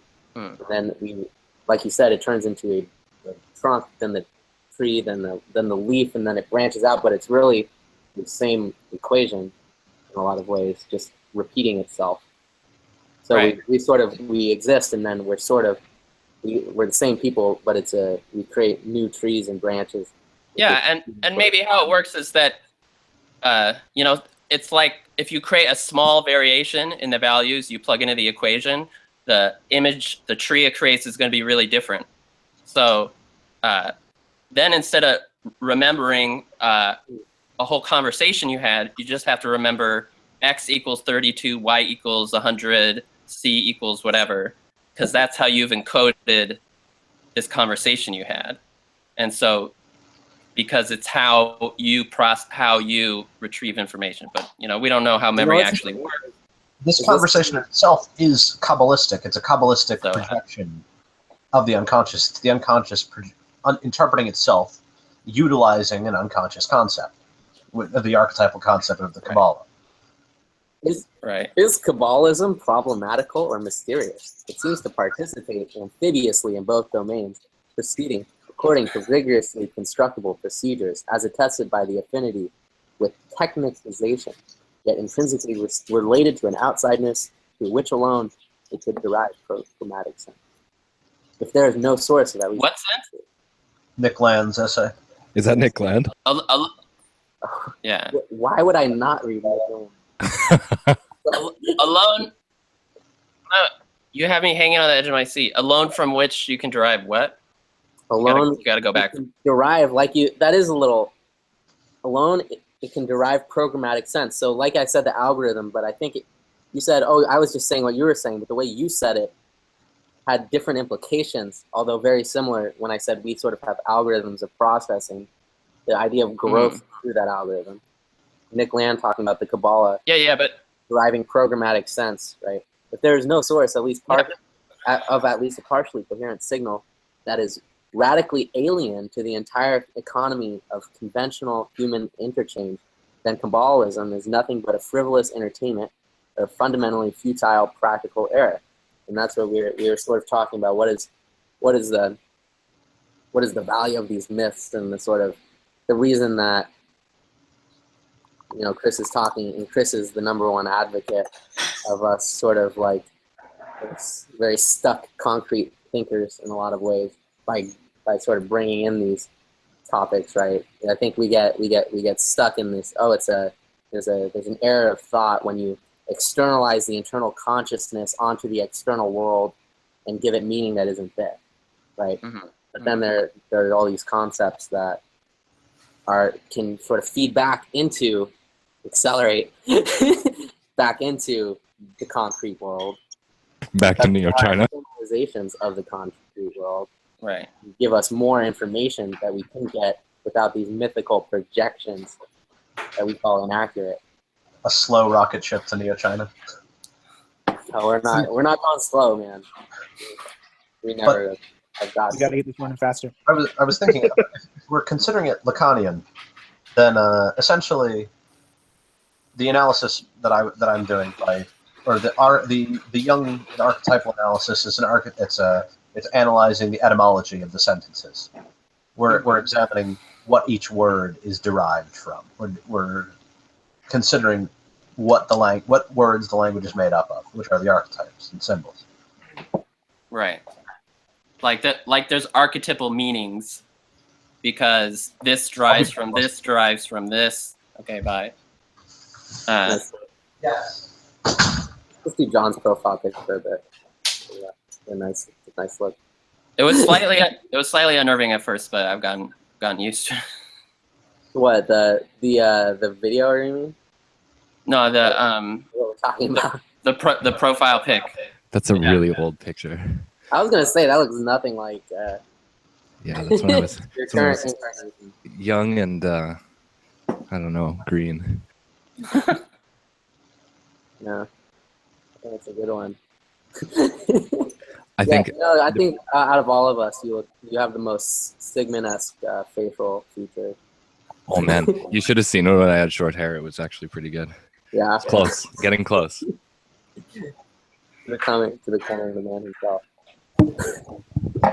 I think what made me want to jump back into this and join this was that when you guys were talking about self-interest and exploitation, and that very good political quote that Chris brought up there, is that especially in the Bataille and Lyotard senses, that is in your conception of human nature, is self-interest necessarily a part of that? And I guess what they're always talking about is, you know, there's a certain sense of enjoyment that comes from destroying your body in a mine somewhere. And I think that comes more so from George Bataille's stuff about, you know, the jouissance of exploding excess and to destroy yourself and things like that is actually an enjoyable thing. And I see that a lot, especially, you know, growing up in a working class neighborhood. There's so much joy and meaning found in this destruction of the body, this horrible, unhealthy lifestyle that ultimately drives them to the grave. Is, you know, is that really exploitation, or is that what people actually want? And I think that in some sense that is actually what people want. But is the reason they want it because those were the jobs that were available? Self-inflicted pain has always been a religious act. It is always like what John was saying. Like, this is the most pleasurable act because it is the most meaningful thing possible for an Apollonian, for the individual. Inflicting pain upon yourself is the most, really the most sensible thing you can do. What does a caged animal? What does a caged animal do?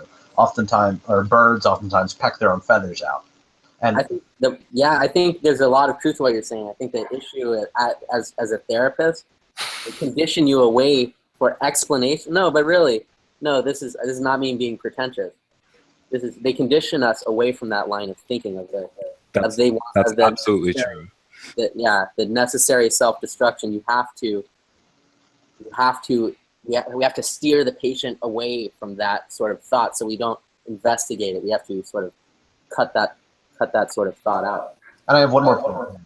So in Catholicism and in general Christianity, and even as far back as the early pagan times, one of the important symbols, like I was just talking about the bird plucking its own feathers out, to go along with the importance of self-destruction, there's the symbol of the mother pelican that bites its own chest out and feeds its blood to its children Wow. as the most meaningful act possible. It sacrifices itself and it kills itself for its children. And that's the essence of Christianity. That's the essence of all self-sacrificial religions. And we live in a culture of self-sacrifice. And that's the problem. That's why we're such a sick culture. We're like, love yourself, love yourself, love yourself, while our religion, the acts in general, the beliefs, the dogmas are all, you're insignificant, you are useless. What if the dogma was hate yourself? Then what would the implication be? No, I think where this runs up into a problem is that this idea of self-sacrifice being Christian or something like this is especially in Nick Land and Bataille's work, is that the universe itself seems to be a sacrificial entity. And you look at something, Bataille always uses the analogy of the sun. It's a massive ball of heat that's expending itself endlessly. It's the source of all life. And, the thermodynamics and the truths embedded within the reality of entropy is dictating really what the universe is like. And it's ultimately moving itself towards total destruction, to a return to zero, kind of the Landian way to put it. That goes a lot with Apollo. Like you said, the sun is the very symbol of self-destruction. Just as Apollonians are suicidal, it's the same exact thing. It's funny that suicidal the same as self-destruction. There's a difference between burnt. I hate to follow up what John was saying with this fucking trope shit, because that was some good stuff. But it's like the John. Thank you, John. the burning off of the self and the self-destruction as to create a core, right? That's the sort of the way Peterson goes. But what if you're not trying to create a core of solidness? He says, self-destruction, because we are trying to create a core that is really solid and really life-giving and is the opposite of self-destruction. Well, what happens if you're not burning off dead wood to get a core? You're just burning. You're burning because you need to burn, right? You need to create sort of. That's an aspect of the core. And burning is. I saw the mute. I feel like you have something on. Am I right? Oh, I agree with you. I don't have anything else to say. I'm not really sure how to reconcile that, because I mean that does seem to be the absolute truth of the physical world. There's movements towards disorder as opposed to order and things like that. Yeah, it's something that's been on my mind for a long time. I think I have to level with you guys that they're fundamentally, when you talk about them abstractly, chaos and order, it's totally meaningless. It's like, it's not like randomness. I'm talking about like the movement of elementary particles in the entropic sense. Right, I know. But the reason we talk about that, know about that, is because of how we measure the temperature and the movement of molecules in a system and that kind of thing. And it seems like what life and other, by that token, other entities, but definitely life, are doing is that they burn off, but what's constantly happening is that like carbon gets sequestered into trees, into life, into things, and then it gets destroyed. And so the point isn't, to me, if we're trying to understand something about the nature of things by observing this, it's not what is the arc towards. It's towards zero. Like, okay, but to me, what's interesting or possibly informative is what is the shape of that path, because when you look at, it's not. That's not what circumference. Apollo brings the sun in a circle. The sun is a disk. The idea of any existential pattern not following a disk or not following a cycle is impossible, because it repeats. But it's like the thing I put in front of fucking Garfield the other day. It's like there's the dream symbolism that I had John yell. There's the parts, right? There's the individual symbols, There's the, like, you can say this is a repeating cycle. There is a cycle, but that is part of it. That is part of it. So you can look at the broad view, but then when you go, okay, so there is a cycle, but what exactly is cycle? Right. That's what I'm saying. It's like, you could say objectively that dusk and dawn are the same. They're the same. Arbuckle, by the way. But yeah. But what is the cycle is the archetype. Okay, but I'm saying that how do people conceptualize the cycle? Like, even though you could say in a certain objective sense, dusk and dawn are the same, it's just the transition into being on the, the earth rotating. They don't symbolically, the seasons, autumn is different from spring, and it's because of the direction, and it's because of the stories about, how does the sun get up there, and then why is it chased into the underworld, etc. Like, the ascension and descension have different meanings, and how energy gets sequestered and put into stagnation, and then how it gets burned away and released is like what distinguishes one kind of life form from another kind, what distinguishes this society from another kind of society. It's like, yeah, everything gets burnt up and used as fuel, and everything goes to the earth and decays eventually. But what defines that path, that arc? To me, that's what's interesting and meaningful about, because you can distinguish between like how you tell that story or how you see that process happening. It all gets dispersed eventually. Exactly. That the meaning of an individual is discrimination. That the individual's the entirety of their thought and ability is because of discrimination. So to me, it's not the issue of are you flagellating yourself or burning yourself up all the way, or it, like, everyone is in the world, and as far as they persist in it, there's like injury and resistance, and eventually it kills you. Life is what kills you.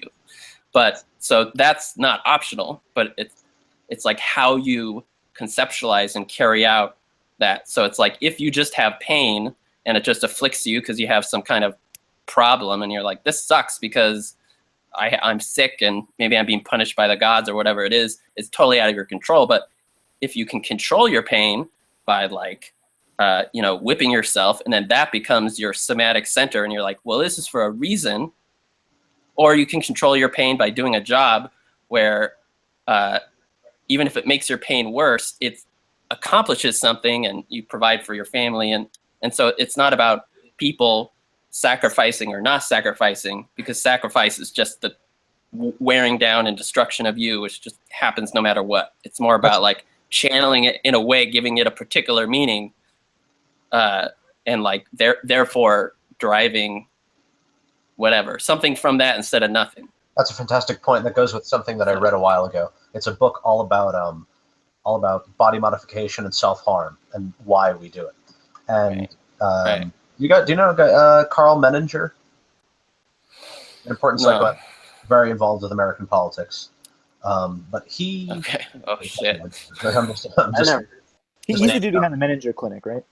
I'd imagine. But he thought that we cut ourselves. When we cut ourselves, we essentially create a vagina. We create a vagina. So consider, like you're saying, flagellation is masturbation. Like, we are literally creating manipulatable wound, manipulatable pain. It's essentially pain that can be masturbated. Versus a God-induced pain. Well, that makes me wonder then, because I don't know how true it is. It's maybe just how they show it in the National Geographic documentary, but in cultures where like scarification and that kind of stuff is a normal, coming of age kind of thing, it usually seems like it's mostly men and young men who at least like go all the way with that. I know that women do it too. Power and individuality, just like tattoos are usually like, this is a symbol. This has to do with me. This is about me. It very much is that, because in a warrior culture, even though if you're a strong warrior, you get it, whatever, but you're still part of a group. Your essence. That's right. That's Menninger actually took a bunch of Bataille stuff too, and I know that those kinds of self-flagellatory, inflicting pain on oneself is, you know, that's why Nick Land got really into, you know, the rave scene and things like this. He was looking for situations where people find ecstasy and things like this, right? And there's a lot of people find a lot of joy in inflicting pain on themselves. I'm an extremely heavily tattooed person, and it's I used to be a marathon runner, and there's points when you reach unbearable levels of pain where it all goes away and you become, it is kind of like an ecstasy. There's definitely something there. That's the whole point of asceticism. It's interesting you say that about marathon running, because my dad ran marathons. I never understood. He ran a 2:56 marathon, was his best marathon. Insane. It's sub 7 minutes. It's insane, I think. And I asked him, I said, how did you do that? He's like 5'5". He's like, he's just like, you know, normal dude, didn't start running till he was like 30. I go, how do you do that? And he just looks at me and he goes, it's masochism. That's exactly it, yeah. And I said, I didn't understand what he meant, because I feel like I don't have on all the sort of tests or whatever, I've mentioned this briefly before, but I always test 0 on the masochism scale. Sadism scale, I don't test high on the sadism scale, but it's 0 on them. I just can't convert. I don't have that means to convert the pain into, or maybe I do, but it's not. It doesn't come in a way that I consciously process. We can go back then to, you know, the pleasure principle is like, exactly, which is the idea that nobody is not a hedonist, but the runner, they get the euphoria or whatever, but they have to break through that, you know, all that exertion and then eventually that pain, and then it breaks into the euphoria, as opposed to someone who's just like, well, I just want to feel good now, so I'm going to go to the opium den or whatever. And of course, but it's, right. it is undoubtedly, the masochism is undoubtedly death driving, but simply against yourself. It's a self-inflicted death. It's a death drive, like.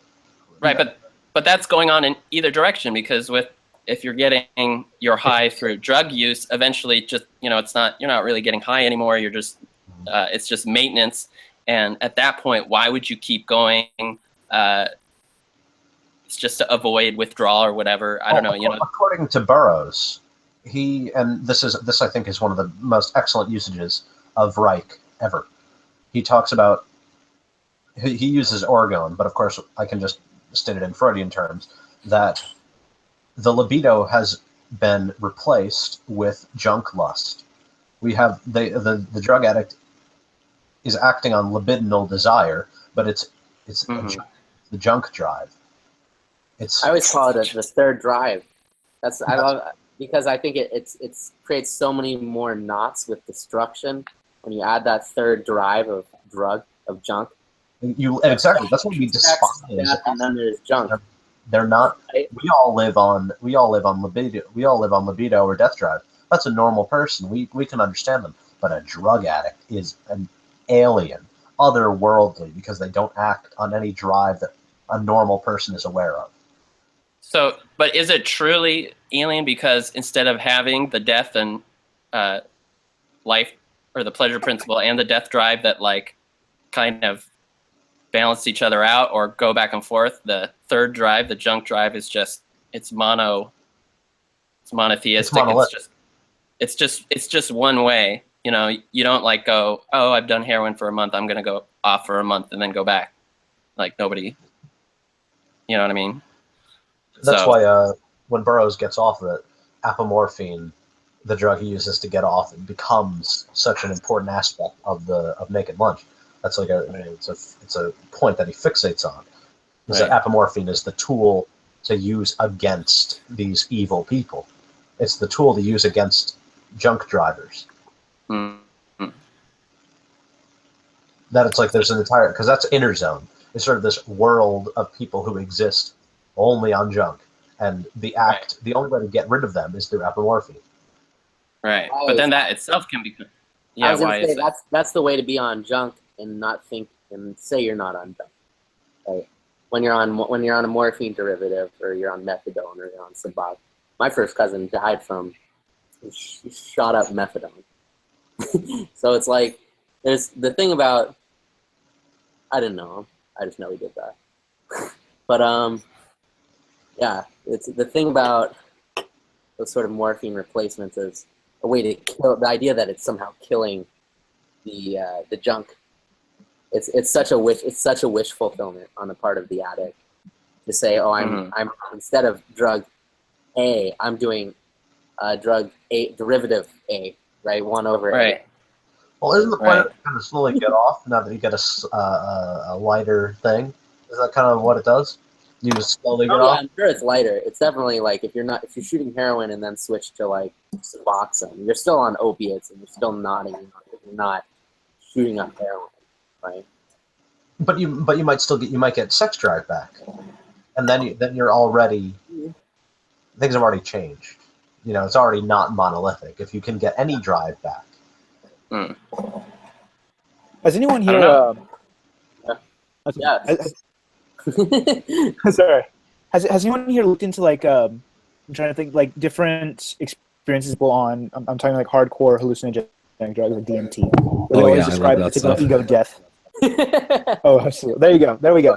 You know, I myself do not do any of these drugs, but a lot of my friends do, and it's pretty remarkable stuff. I spend a lot of time on Erowid too, if you know what that is. Do you know what this is? I was obsessed with Erowid when I was like a 13-year-old. Oh, it's fantastic. Yeah. It's not a good thing to find when you're 13. No.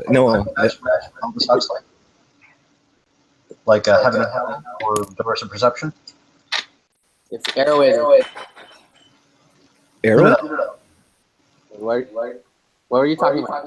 Sorry, I cut you off. Aldous Huxley, like the writer of Brave New World. Yeah. He wrote Heaven and Hell and The Doors of Perception, which are about his experience with mescaline and how to effectively trip. There's also a really great one, Don Juan, by Carlos Castaneda. He's the one who wrote about his well, whether or not they're true or not, it's very, very interesting to read. His experiences in Mexico with the a Yaqui shaman, Don Juan, and talks about his experiences while in mescaline, meeting an entity that they called Mescalito, some very bizarre dreamscape that he describes a lot. I think this is veering off into the Deleuze and Guattari section. Let's go. They do reference him a few times because there's like one portion where I feel like I'm just veering like way off topic at this point. But there is no topic. We're very normal here. Well, there's the portion where he describes these like weird lines of projection coming out from all the people that he sees while he's on mescaline. And Elliot, that's what you had. What? I see. Just describing rays of light coming out of people. Oh, he was describing like right before I had the wonderful experience of experiencing the mental health field as from the very bottom rung of the patient ladder, the inpatient psychosis, drug-induced psychosis. It was a party, and I just said I'll be the DJ, even though I'm not a DJ. I just played stuff off YouTube. But it was I'd been taking LSD for like about a month, like straight. That'll do it. Constantly. And but what happened was someone just handed me a big old mushroom, and I didn't weigh it, but it turned out to be way more because I fell asleep and I woke up. I was still tripping, and I was psychotic at this point. But I was at the party, and I remember what I saw was I could see people have these yellow rays that just went up, and it just went. It wasn't very opaque. It wasn't like oh, you're hallucinating full thing, but there's this vague outline of this yellow light from people's head going up. But I think I got part of that was from me reading an externalization hallucination of me reading a Vonnegut, and there's a theme in Vonnegut where there's an abstract art piece that's just it's a single color and then one yellow stripe, and the yellow stripe is the symbol of consciousness. All human consciousness is that stripe. It also sounds like, even though it's not particularly deep, people as like long line. What? Sorry, what? It goes with how the Tralmathadorians in Slaughterhouse view people as long lines, like that you can see them from birth to death. That's the fourth dimensional thing. Yeah. The dream of hopping the fourth dimension, the impossible dream. Yeah. To dream the impossible dream. So wait, just to go back, you're saying in Carlos Castaneda they reference Luz and Guittari? The Luz and Guittari actually refers to Castaneda, because I think Thousand Plateaus was written after Don Juan, A Key Way of Knowledge, and I'm trying to remember the sequel. It was called like a separate reality. I think that's what it was called. And it's in a separate reality that he's with his mentor Don Juan, and another friend, like I think his name was Don Gennaro, and he's there and he's watching. He takes mescaline, peyote. It has a peyote button, and he watches as in his mind he sees Don Gennaro like with these lines emanating from his navel, and that he's able to scale up the side of a cliff and cross over a seemingly impossible gap that he's able to latch onto the rocks.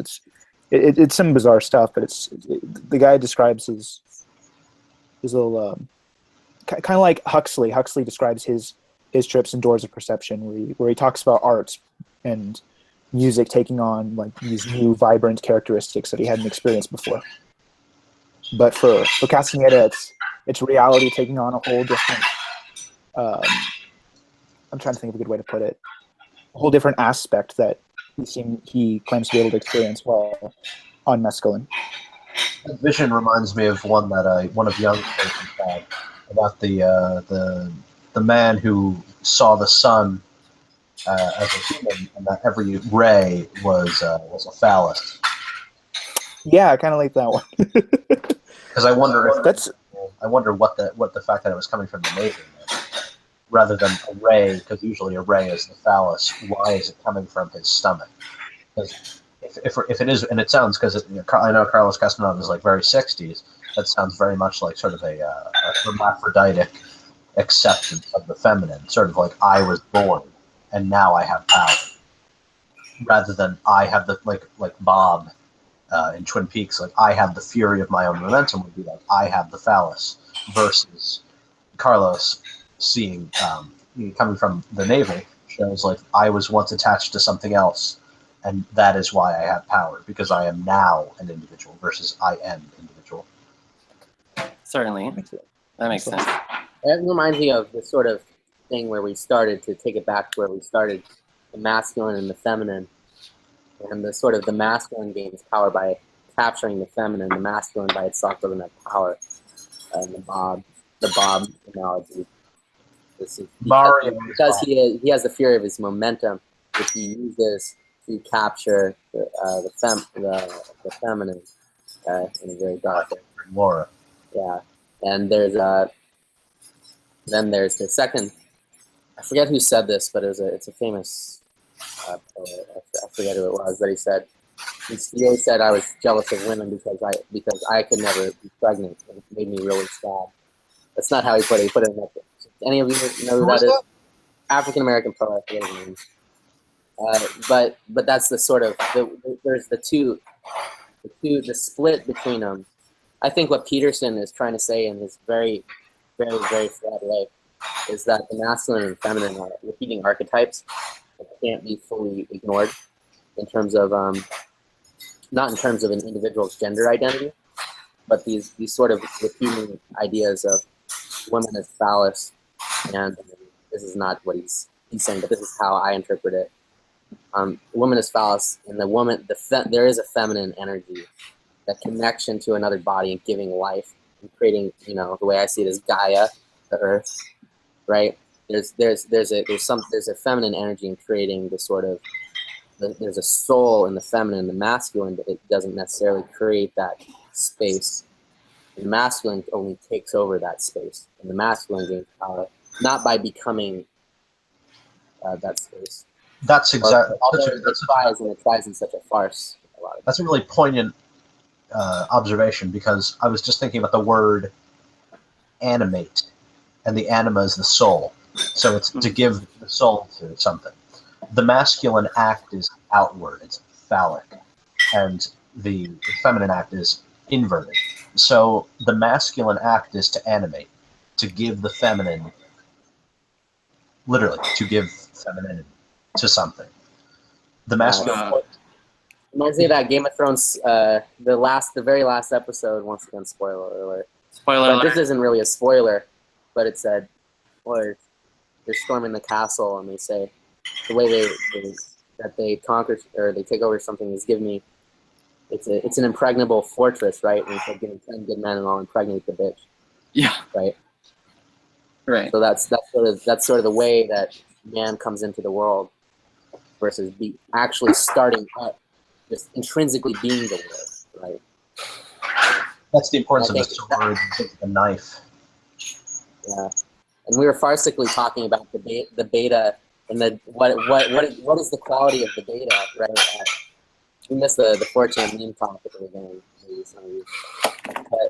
But there was my view is that the beta isn't the I try to phallically do this and I get cut off. That's not what the beta is. The beta is the impossible reaching to become the feminine in order to be. I am Elliot Rogers saying I'm walking into the room and they're not all looking at me immediately. This infuriates me, but that's a natural feminine energy that Elliot Rogers is trying to ascribe to himself. So that's, I think, at the heart is that narcissism. The specific narcissism is to have the feminine power, which he can never have because it's impossible. It's like this silver can being angry that it's not it's not green.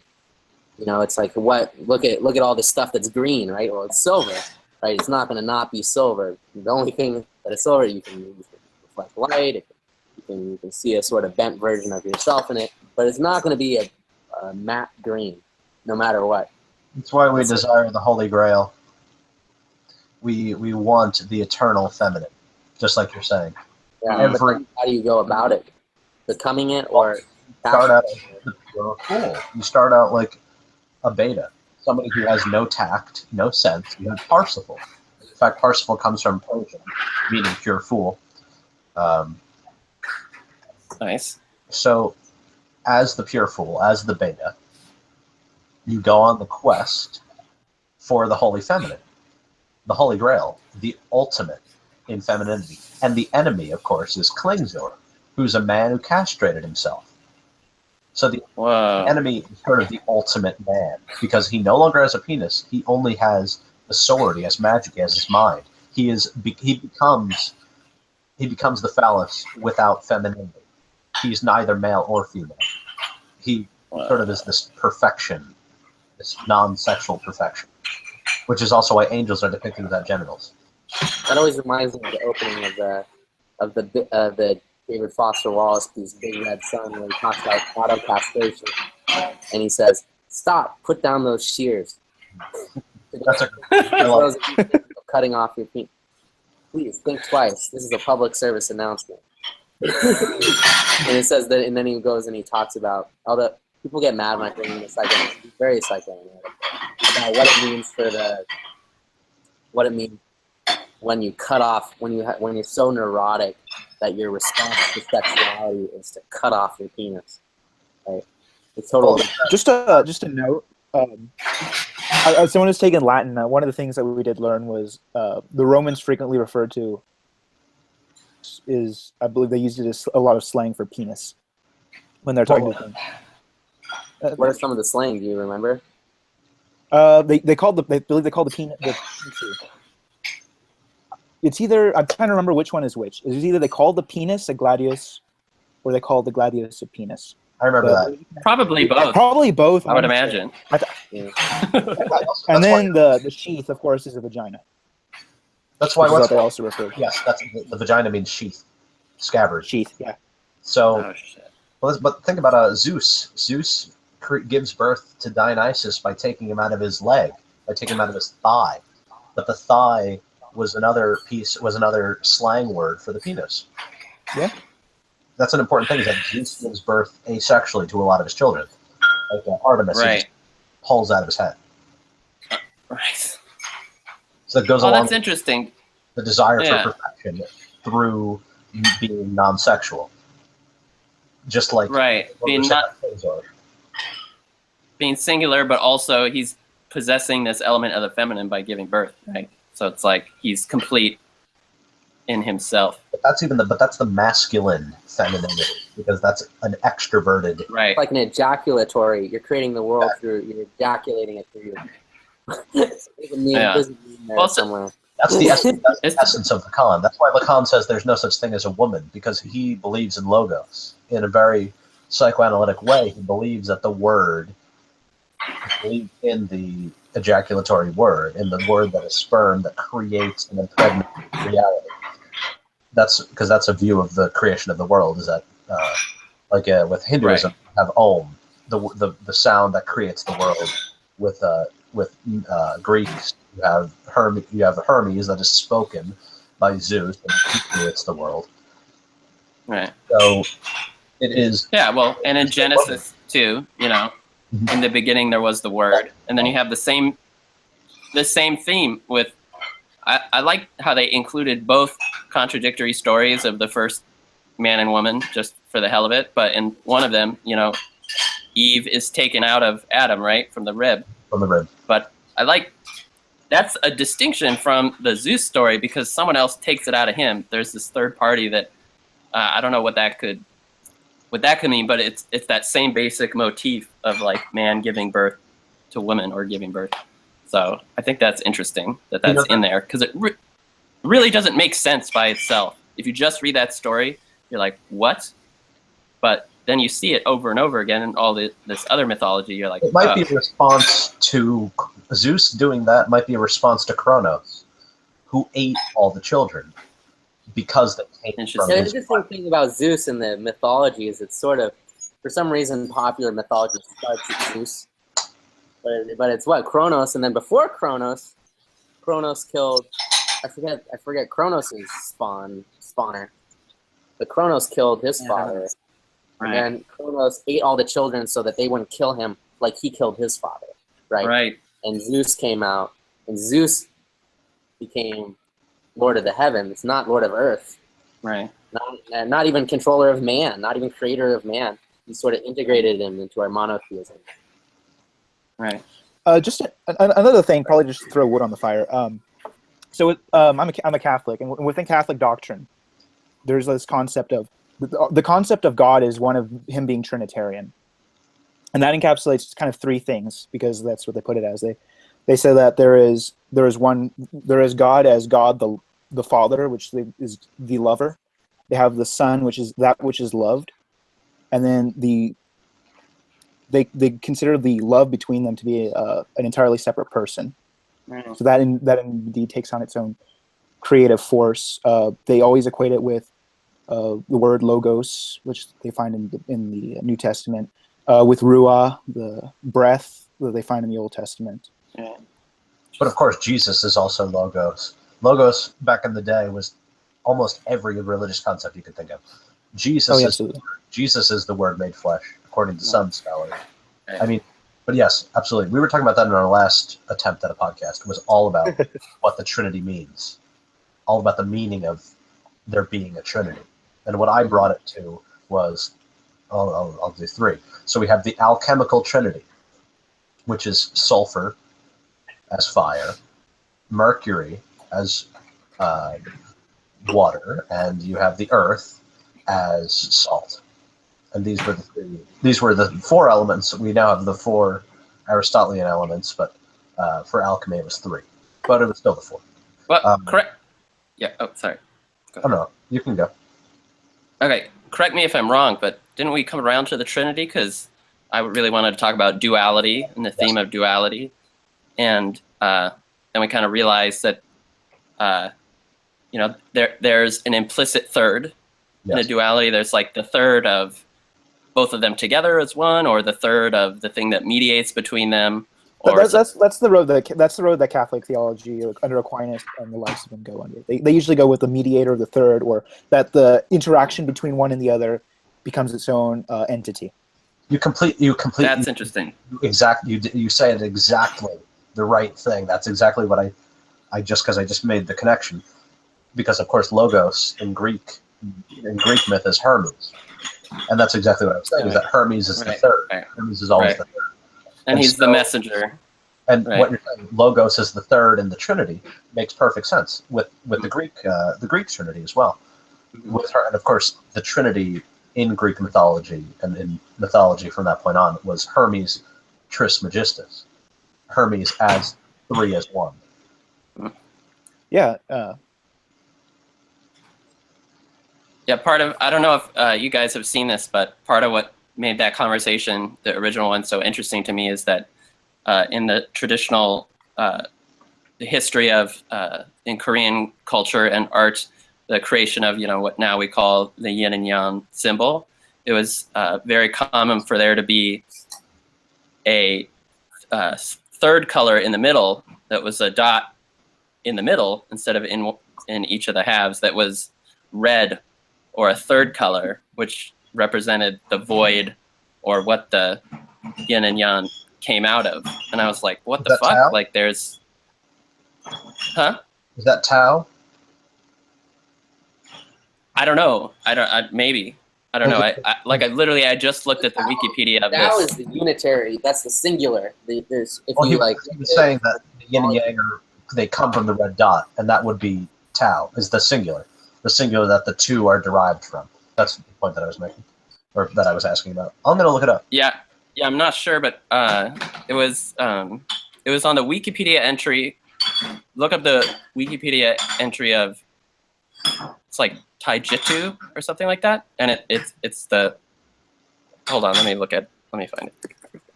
Oh, I see. Taijitsu? Yeah. Yeah.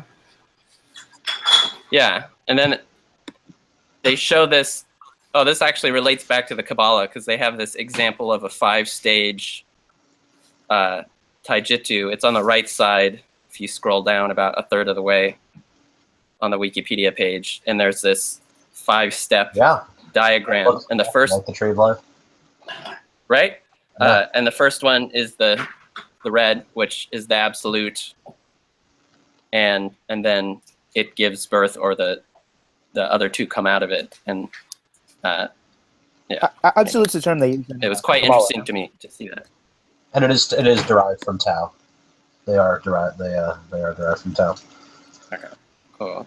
But yeah, I was struck by that, how similar it was to the Tree of Life, but then also just that was always a part of the Taoistic model, that it wasn't just yin and yang, but there was often included that third originary thing. Like, you don't see that on the bumper stickers and T-shirts. So I was like, blew my mind. So Leibniz and then later on Terence McKenna would take, of course, yin and yang form the I Ching. They both tried to make the I Ching into sort of universal mathematics. They wanted like this equation that would solve everything, which is exactly what the Kabbalah's goal is. So I Ching is the essential. I can't say it because I know that somebody who actually knows what they're talking about would prove me wrong. But what I am thinking is that no one is here like that, so it's fine. The I Ching follows the same archetypal role as the Kabbalah. Right. Yeah,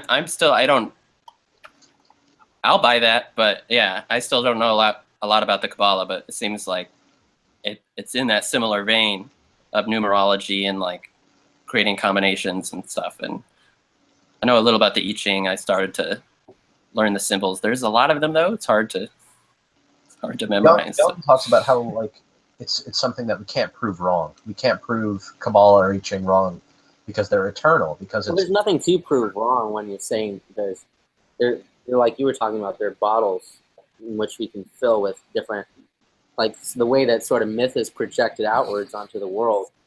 You can feed that back into the inner world. So you're taking the unspoken and putting it onto the world, then you turn it back in. That's a different thing than the original product you're pushing out, right? But I'm talking less about the archetypal myth and more about the mathematic role that they play.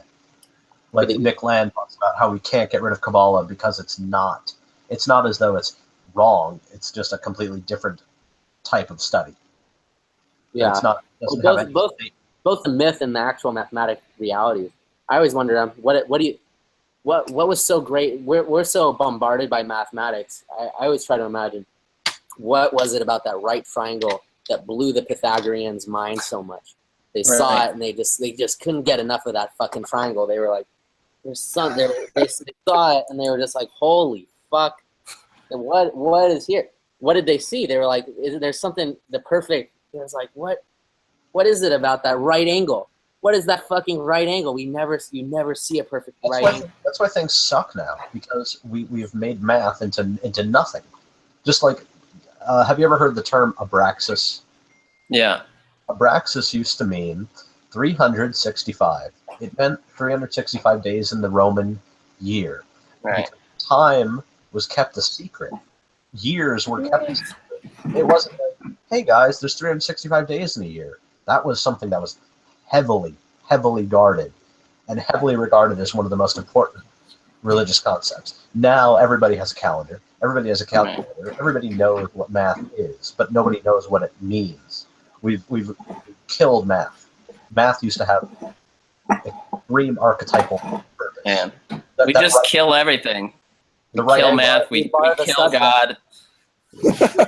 Look at the Baidu, the way the woman doesn't exist.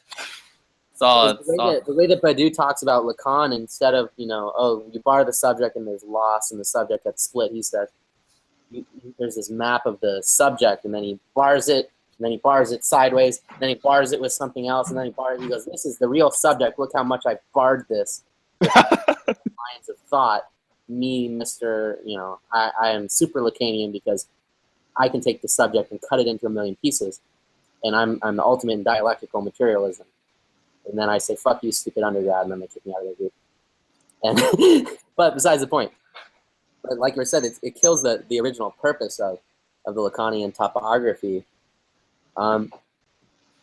which is it's about the individual and the health and being able to, to put it in a terrible way, what is the most efficient way to live in the world, or what is the best way to live in the world? What is the most how to be happy, right? It's like how to be happy. Just of course, the good life. Communist, it's about how to be happy. Well, happiness is the way that capitalism exploits, the labor, and they do this, and you have to enjoy blah blah blah. But like you're saying, when you guard that there's 365 days in a year, and you guard that, what is that? What's the function of that? Well, now the fantasy is the only thing that construct the year. So suddenly the populace is constructing via fantasy the year. Imagine if suddenly Donald Trump was in charge of how many days there were in a year. We're talking about, they're like, how many fucking days are in this fucking year? What is this asshole doing? Oh, when should we have the harvest? When should we have when should we have the solstice party? I don't know. Do you have a calendar? I don't have a fucking, of course, calendars don't exist. It's a secret. But perhaps it is that secret meaning, the secret history that makes things meaningful, that makes us have mystery. Like I've been talking a lot about Wednesday, and the Spanish miércoles. I'm sure I'm pronouncing it horribly, but you're good. Wednesday comes. It comes from Woden's Day. Odin's Day. And Odin is identified with Mercury. Miércoles is the day of is Dies Mercury in Latin. It comes from the day of Mercury. Okay. Because they're the same god. They're both they have winged hats. They're wanderers, specifically. And they're radical centrists. Right in the middle, aren't they? What is it? The messenger god, the bringer of the wind, the stuff. They're specifically the hermit. Odin is the hermit, or Odin can take on the role of the archetypal hermit. They're both the gods of trade. They're both psychopompses, and they guide dead souls. Doesn't Odin gouge his own eye out? I have no idea. I'm not nearly as well versed in Norse. Okay. Because that's how he gets like some kind of extrasensory sight, but he has to give up one eye. And anyway, just figured to tie that back into the self-mutilation somehow. Odin is one eye. That's perfection. According to Google. But that's sort of the secret meaning behind days. We don't, even though we don't acknowledge it, it's still Monday is still the day of the moon. Tuesday, all right, I forgot that one. Tuesday is Tyr. Yeah, it's Tyr. That's what's interesting, though, is that these things that become entirely public knowledge in a way, or things that are hiding in plain sight, in a way become a mystery again because we completely forget the origins of them. So there's a sense in which, what is known and not known is simply a matter of like public attention and interest, and that's really fickle, and it doesn't stay in constant, not all of that knowledge gets passed on faithfully. Exactly. Well, so that's the book that's my family, I own. There's this book from 1715. It's just a law book, and I was like, there's nothing to be interesting in a law book, but it's really old. So I opened it up, and they talked about the origin of the sort of the oppression of women in terms of, they didn't call it oppression, but it's like women don't have a right to wills. It's the first male heir. The male heir always gets it. And they said, well, why did they do that? And they tracked it back. They said, well, this definitely comes from in Roman times it wasn't like this, specifically from feudal times, where it was the man's job to lead the army of the lordship, and they had to defend the physical space. So the man had to be the person to go out on the battlefield, who willed the thing, and they had to fight. And that was always the man's job, despite Game of Thrones, it's not. But in medieval England, that was the man's job. And then that goes away, and then they keep the male idea, where it's the male who receives the lordship, and then they go, well, why do we receive the lordship? Oh, because we're better. Oh, that makes sense. Yeah. I feel I feel like I'm better. Yeah, sure, why not? I have a question. But it's that detachment from the historical precedent that leads to these. We're like, oh, the sexism is old as the hills, right?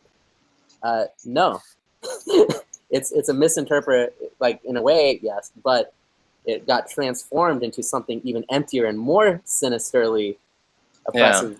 And it was the actual physical role of men are larger physically out of the equation, and it just became men are better. Well, it's like that at a certain point in history that happened. Yeah, that happened where it was men are physically bigger, ergo they do this. Yeah, and that went away. I think that kind of thing is sort of terrifying. Just like the degeneration of knowledge and understanding of like I think I know people must have written it, but for me the best sci-fi story or speculative fiction is the alternate history, where something like all of classical civilization is basically a hoax or something. Because if you just have all these peasants just, being peasants and being illiterate and being not knowing, this year from that, not even knowing the days of the year and all this stuff, you could tell them anything. You could tell them anything, and they'd be like, oh, it's like you see those ruins up in the hill, like they used to sacrifice Christians in there. Oh, you're talking about the whole new chronology idea, right? The idea that they just basically they just looked for patterns that reoccurred in classical history and then overlapped them with things that occurred at equivalent times in the Middle Ages, and then they definitely. Came to this I've heard a little bit about that. Yeah, and I'm not the idea was just talking about that. Go ahead. Oh, sorry. Okay, so the idea was that he looked for patterns, people like major savior figures, kings, eras, and he kind of like looked at the Bible, looked at classical antiquity, and these Russian guys, they just kind of they plopped up ancient history and they overlaid it over the Middle Ages and said like they came to this conclusion that that Jerusalem is just like an archetype for like a holy city, like a Rome type city, a big major city where the stuff just goes down, and came to this conclusion that Jesus is the same person as insert Byzantine emperor reformer, insert King David, who is some medieval ruler or something like that, and he just kind of takes all these people, smashes them all together, and he just overlays stuff from the ancient world with the Middle Ages and says, look, see, there was no Dark Ages or anything. There was just we just kind of just progressed linearly. Dark Enlightenment. Yeah. And that shit's definitely crazy, and it's like related to Russian nationalism and oh yeah, absolutely. It goes into this whole thing of like actually all the great ancient civilizations where ancient Egypt was really a Russian colony and like we were in charge of everything. And oh yeah, he calls it like some giant like it's self-serving civilization or something. Yeah. But to what's interesting about that idea of the alternate histories, there's a kind of a grain of believability in it, because if you go back to a time when everyone was illiterate and everyone was completely ignorant of history at all, like the peasants in the Middle Ages, they saw that there were ruins that were of classical civilization, and the only stories they knew about the ancient world were from the Bible, and so they called those ruins Jews' castles, because that was the only sense of history that they had. And so it's like really just the idea that you could lose so much, and that it could just, it's like just the idea of like how much knowledge can be lost. And like, for instance, with the patriarchy idea of how like the sense of why institutions are there and why rules are there can go away. And how it shifted from it was, you could say less quote unquote patriarchal via men had a job because this is what they could do from being physically bigger. And then it sort of shifted, and then it sort of turned into a conflated, partly sexist, but partly because men are bigger, they do this. And then it dips from the Middle Ages, there's that, and then it's gone, and then Enlightenment. Right. That's the Dark Enlightenment idea. While the entire book is fairly flawed, the idea that the Dark Ages and the Enlightenment should be separated is a good idea. Or there's no doubt that we shouldn't think of it necessarily as the Dark Ages, because one of the things is there are certain things that had utility in the Dark Ages that turned into empty symbolic stuff in the right. The Enlightenment. Right. Well, we called it the Dark Ages. The myth of the Dark Ages happened because of a major Roman philosopher who essentially said like, everything. Once we stopped being Roman, once Rome ended, right. we degraded, became degenerates. That is how the myth of the Dark Ages started. I mean, there's almost no truth behind it. Bad things happened. I mean, we had the plague, and of course things weren't great. But to say like, we went so downhill, that doesn't happen. Nowhere else in history did that happen. But you can point it out. One good propagandist can do for literally no reason. Like the guy, he's a Roman. He pitches the idea of the Dark Ages. It's a complete meme. It's a entire view of history. Yeah. With the one phrase. Here's another point that I have to make. The point about all this, which is that history is viewed only through an archetypal lens. We don't have any real view of history. Any view of history will make sense so long as it fits our archetypes. It doesn't matter what's true. As like you were saying, it's that easy to just say, yep, this happened here, as long as you pay attention to the patterns.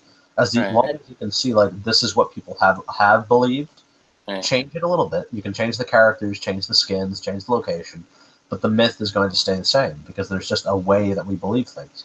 There's a way that things happen and the way that we do things. We can't interpret history without archetypes. And without, Nietzsche didn't come from nowhere. Like the idea of calling the Christian ages the Dark Ages, it probably fit in with a certain sentiment, was that, they're starting, the Enlightenment's happening, and they're starting to see God is dead. They don't quite have Darwin, but they're starting to get a feel that this is bullshit, right? So then the way the sentiment gets channeled. So there's there's an underlying sentiment. And then it gets a wicked hard reterritorialization in terms of, so they take the energy, they didn't create it from nothing, but they took an existing energy, and they made the Rome, and then dark, and then enlightened. Right. Yeah. Right. So and part archetype. Right. There's an archetypal story of degeneration and rebirth or whatever. Sodom and Gomorrah. And I don't know. It's interesting because it's like any growing civilization is gonna somehow create a story that explains why they're better than it was, why they're inheriting the mantle of rightful rulership and improvement. Even if it's not the same exact Enlightenment notion of progress, there's still like an idea of manifest destiny of some kind, seems like. But to me, what's interesting, yeah, huh? I'll just quick. You made like I was saying. Give me an example of the Dark Ages, but there is an archetype for it, and it's Sodom and Gomorrah, the town that Baucis and Philemon live in, that's destroyed by the gods for being disobedient, etc. Where are you going? Right. Just that there is. No, absolutely. That's really interesting. But it's like the manifest destiny you were saying. Yeah. No, I'm trying to think about, just because I'm so ignorant of history, but I feel like there are, obviously there were times, and some of them were in the Middle Ages, when people were like, we're in decline, and the end of the world is coming, and that happens periodically all the time. There are groups of people who are like, it's all ending or whatever. But like in Hinduism, there's this idea of the different ages, and supposedly since there was encoded mythology, they're like, we're in the last worst age. It just goes down and down and down. And that's like such a different conceptualization, even though they had emperors rise and fall. That we're like, despite being the safest time to be a human being and the highest life expectancy, that we are actually, in fact, unbeknownst to us, due to hyper objects, due to global warming, and due to war, and due to stuff like that, and due to unregulated businesses, we are actually bringing on the apocalypse. We are actually in the worst time, though, because we've lost all meaning.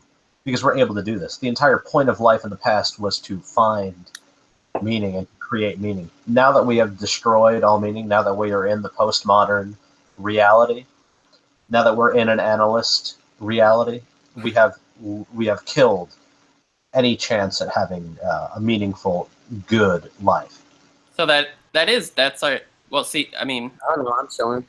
Different people inhabit obviously different worldviews, but I mean that's more and more comprehensively popular, just that there is some kind of decline. And I'd say that a lot of that has to do with, if you're North American or European, and there's a sense of, well, all the industry left, we are in decline. We are. And so at least for us, the world is ending. And for some people, there is incredible ecological devastation where they're living. So, you could forgive them for thinking the world is ending. Well, their world is ending. If your world, if you look outside and someone cuts down what you've been farming for 1,000 years or whatever, the world is ending. And that is right. And then when we personalize them as us, and that boundary gets broken, we criticize. I'm not saying that shouldn't be the act of like why not regulate climate stuff? It does fine for the people whose lives depend on the industry around the necessary to create modern society. Adding modern society. I did a strange slip there. Pattern modern society I said earlier. Yeah, it's weird. But it is a myth in terms of we are externalizing a narrative on the entire world. Right. Well, we're totalizing it. We're saying like, what is the overall trend? And you can't. It's the book of Revelation. Yeah, you can't do that without having a mythic structure, because it's too complex to really say what's going to happen everywhere for the rest of time. So you kind of have to put it in a structure like that. And I was going to go somewhere with it, something about, I don't know, just what's interesting is, if your world is ending because people are cutting down all the trees and destroying the whole soil composition and everything, that makes sense. Or there's a plague. Yeah, the world's ending. That makes sense. But the world is ended because of the police. Like, I don't know. Wait, can you not hear me when I'm back? Yeah, it doesn't. It's not. It's like crackly. It's so crackly. Oh, really? Yeah. Fuck. Wait, hold on. It's not even picking this. This shit isn't even picking up. God damn it! It's not. So it's been crackly the whole time. Son of a bitch. I've been using my webcam mic the whole time. Oh well. Oh well. But fuck, what was I just talking? Oh yeah, so but us here in the United States, I mean, there is an economic slowdown, there's unemployment, but it's not like cities are burning and you know, it's not a literal apocalypse. But because of our sense, even in the popular awareness that there are these hyper objects like environmental destruction, like climate change, that we're kind of accelerating and urging on, despite things being generally pretty okay, pretty good. There's this sense that the data, that the signs and omens are saying like, this isn't going to last. This is like the peak. And so I think that's interesting that you can have a premonition of the world ending, even as your immediate reality is like pretty dope, like not so bad. So to me, that's more interesting because there's a dissonance there. That's why we're obsessed with the fall of Rome. That was the happiest, most fun period to be alive in Rome. Yeah, But I think there are two ways of looking at things now. There are two main modes of thought. One is that what you were talking about, the world will end because of global warming, because of all this stuff. The other is that it's the Matrix, that we live in this Gnostic emanation, that there is no true reality, that it's a computer program. No, that's total nonsense because you can't say that we're whatever you say, Mr. Smith. Between global warming or this is talk about killing duality. Let's kill this duality. That we're either global warming in the apocalypse or it's a virtual reality simulation. It leaves out the idea. Leaves out the idea that we could possibly not be destroying the planet. We are destroying Earth, and we are creating warmth. Hold on. What if you combine those two things though? Because what if the matrix we're in is all the information we're receiving about, you know, which is shaped by news patterns and everything that say that the world is about to end. Like that's a matrix. That's a bubble that we've created. That is a Gnostic emanation. So right. That could be the Gnostic emanation. I'm not saying that. I was not saying that it's the two choices. I was saying that what we were talking about, people that believe the world is end. People that believe the world will end are either believers in Gnostic emanations or believe in a type of end of the world. Not that there are people that don't believe in either, because of course, because of course there's always the third. There's always people that don't follow the dual. That was just the dual that I was putting forth for people that believe in the end of the world. But okay, I get it now. Though. That makes sense. But there are. Would you like a random tarot? Yes. You're the only one who didn't get a tarot. Your tarot. No, I did one for myself. Yeah, it doesn't count though. It is pleasure. Oh. Nice. Pleasure. That's 9 of Cups. Look, 6. 6. Okay. It's the 6 of Cups. I think 9 of Cups is happiness. What's the 6 of Cups? I got this right here. 6 of Cups. Wait. Let's work it out. 6 of Cups. Where is it? There's a 2, the 4. It is ringing where. Is it ringing where you are? So many emotions are addressed. Dreams and desires have become apparent and are showing you new ways and goals. The roots of these reach an immeasurable depth. This is about important and intensive needs. Sexuality plays a major role, for which the snakes and the cups can stand. The process of previous experience has redeemed you from the compulsion of repetition and gives you the freedom today to choose anew. Open yourself to memories, dreams, and premonitions, even when they involve seemingly minor details. Sit cautiously, with emotional experiences apart. What was good back then? What not? How can the beauty from earlier succeed again today? How can one avoid the worst of the past now? You now have more alternatives at your disposal in dealing with desires and fear. Differentiate between your feelings. That sounds pretty new age. Let me read you from You got a better one. I really like though how it started. Is it raining where you are? I liked how that was the start. No, it says, is it ringing? Oh, is it ringing? Is it ringing? Now I'll read you what Crowley's book says. Crowley says, this card shows the influence. It says it's the Crowley deck. That sucks. They didn't give me the Crowley book. The Crowley book's one of the best I've ever read. That sucks. We're fucking assholes. But yeah, go on. Okay. This card shows the influence of the number 6, Tifereth, in the suit of water. This influence is fortified by that of the sun, who also represents the 6. The whole image is that of the influence of the sun on water. His fierce but balanced power operates that type of putrefaction. He is the sign of Scorpio, which is the basis of all fertility, all life. The lotus stems are grouped in an elaborate dancing movement. From their blossoms, water gushes into the cups, but they are not yet full to overflowing, as they are in the corresponding card below, the 9. Anyway, I think it's interesting that all the things we got were symbols that we were talking about. We were talking about how the sun is a symbol of self-destruction, but also Scorpio. So the scorpion. I don't know if you knew, but scorpions used to be a symbol of death because they thought if you lit a fire around the scorpion that it would stab itself and die. You know, it's weird. The only thing that was flipped the wrong way when I was looking at the deck was the Fool, and right when you said the sun, look where the sun is on the Fool. Where is it? Right in his cock. I can't see. Something to teal in there. Well, what's called the Fool is, of course, Pan, the Green Man. The Green Man, there he is. That's the Beta. That is the causer of chaos. That's Pan. Beta Male Uprising 2017.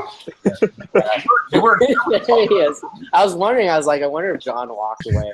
I'm arguing with my friend on Facebook about whether or not Bitcoin is actually worth anything. Oh, they split it. Now it's like 2,000 something bucks, and even when it was 300 bucks, I was like, "Fuck! I can't believe I didn't buy it when it was 10 bucks, and I could have bought it when it was 10 bucks, and I thought I missed it when it was $1."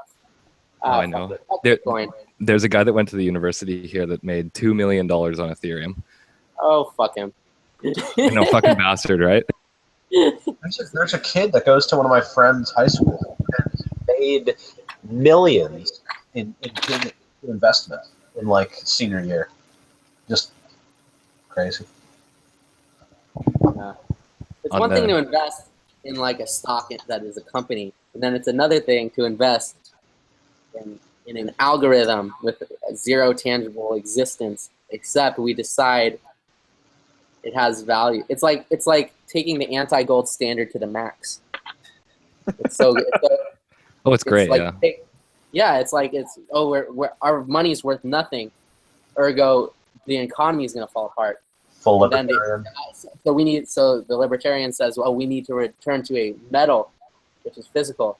And then the Bitcoin is hilarious because that's the opposite sort of libertarian, anarchist, whatever you want to call it, view is not only is it so unnecessary to have gold, but we're going to take this thing that is not even backed by a country. It's just backed by a mutual agreement between people. They just agree that it's worth something, and now it's worth $2,000 a Bitcoin. And the last time I checked, I was like, "Oh God, I can't believe it's $400. I could have bought this shit when it was $10 for Bitcoin." Maybe that's the point. I didn't buy LSD over the internet because I had to. Oh man! Students, so I would just. Sorry to digress from the Bitcoin thing, but I was reading this thing a little while ago about the global warming thing. Is an anthropologist talking about rituals enacted to control the patterns of weather, of heat and cold, and he describes all of this panic about global warming as kind of like a Rain Man shaking his stick at the clouds, which I thought was great. I thought for a second you were going to say that like there are like shamans or hippie dippies now that are like just all getting together like, let's do weather ritual, which I thought that'd be really funny. But when you described it as what he was saying, I thought that was good. I was worried. I was like, oh, they're gonna take it to like Lana Del Rey trying to hex Donald Trump. Well, what is the left mindset? The left mindset is there's an attacking force on the people, right? So the people, Freud calls the people the house. In your dreams, you dream the house, and the house is a metaphor for your body. But if you're a leftist, you are being attacked by sort of bigger forces and stuff like that. And so why not the way that we mythologize? We think we're free of myth, but we're not free of myth. The definition of myth is that the psychotic has no metaphor. The psychotic only has metonymy. So we externalize that onto the world, and we externalize the sort of attacking condition onto the greater world. right? So we're taking the stuff that we experience, which is oppressive from sort of institutional sort of ways, from corporate sort of the way that the corporations manipulate people, which they do, the way the corporations monetize and dehumanize people, which they do, the way they destroy the environment, which they do. But we take all of the stuff that is in the environment, and that's what we focus on. Like, for instance, like people say, oh, but this is insignificant in analysis, right, or psychology. They say, oh, that's insignificant. But then why did you parse that out specifically? Why that specifically, right? Why is the globe warming to the point? Europe used to be the Sahara. Like, you talk about, like, oh, the Earth isn't going to withstand man. It's like Europe was a Sahara desert at one point. Like, there's people will be killed via if a flood happens. Are you pulling a Ian Malcolm right now? I don't know who that is, but I'm just saying there's I'm not saying that it's not right to life will find a way to say, oh yeah, why not? It's in my best interest to put controls on companies, even if people might argue, oh, that's not moral, or that is moral. I mean, just think of it in your own self-interest. Oh, it's my best interest to put environmental regs on companies. I don't want a pipeline here, and I'll still get oil anyway. Makes sense. But then you have to look at it, just because the pieces of the dream aren't the full dream. There's more pieces to the dream, and the other part of it is you're externalizing your sort of narrative of the world, and you're putting your personal narrative and things that are happening to you, and you're putting it onto the world.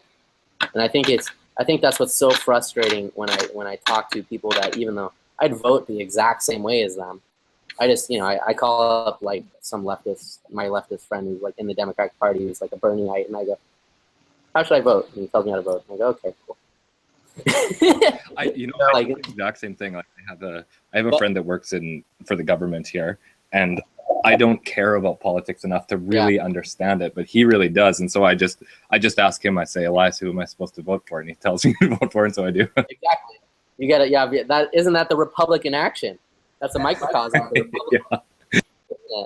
Our representatives are like, oh, we don't have true democracy. It's like, even if we did have true democracy, we'd still have a republic. Because we still have our buddy who knows what's going on, who will tell us what's happening. The one whom's supposed to know. Yeah, the whom's supposed to know. You know how Kant talks about how the cosmogony is sort of one of the most important parts of the idea? Go on. Say more. I was just thinking, we've been talking about the end of the world so much, and my own thought does involve the creation of the world a lot. But what is equally important is the end of the world, and how the end of the world affects our vision of morals and of ideas in general. What does the beginning and the end of the idea mean? Because Christianity, you have darkness that in the end will become light again, because we all get to go to the New Jerusalem. We all get to go to Jerusalem. Right. With the Greeks, all right, no. I think there's a battle at the end again, but in Norse, I know for a fact that there's a final end of the world battle that everybody will fight in. Right. So the question is, how does the end of the world affect our vision of the world in general? And if we believe that the end of the world is coming very soon, we must be in a rather horrible mental state in general. Right. Well, it is, in that we're going to die. Well, we believe. Speak for yourself, Elliot. I'm eternal. We're going to die because we believe in the end of the world. The end of the world is the belief that creates the death wish. Ooh. Yeah. Well, if it's gonna happen, why not make it a positive? Right. A positive. Love your fate. Love your fate. There you go. Yeah. Do lots of ecstasy and read lots of George Bataille. Right. Yeah, I mean, I tried that. I remember in 2010, I said, 2010, that's going to be the decade of electronic music. And I have a very clear memory of me with my little rave bracelet, like a day after I was like on a lot of ecstasy or whatever. Just like driving up to Santa Cruz, my college, and I was like, it's gonna be. And I didn't know, like within a year, it'd be the sobriety decade for Elliot.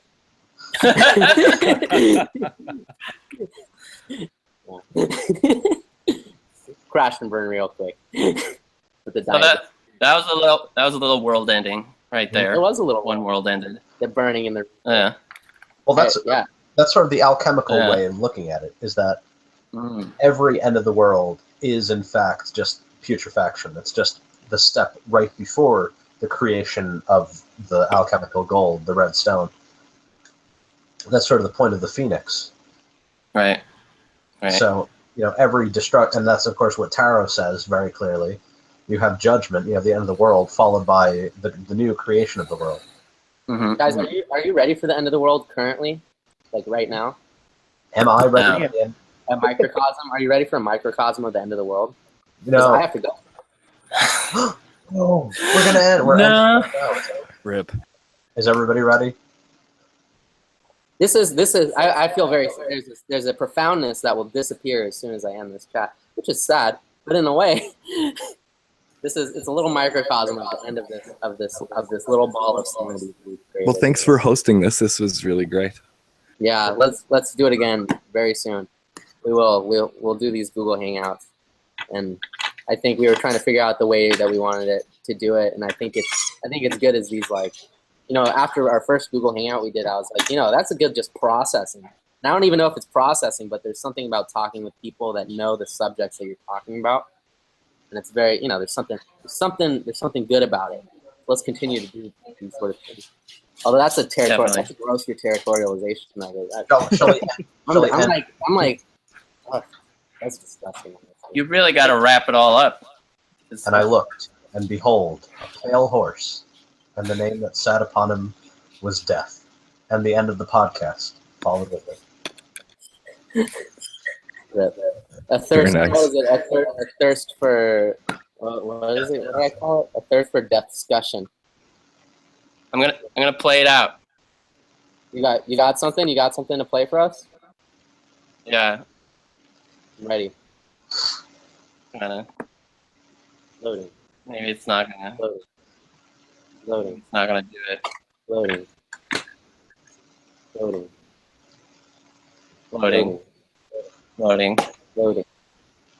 Maybe if all fails, I can just punch the X-Files in.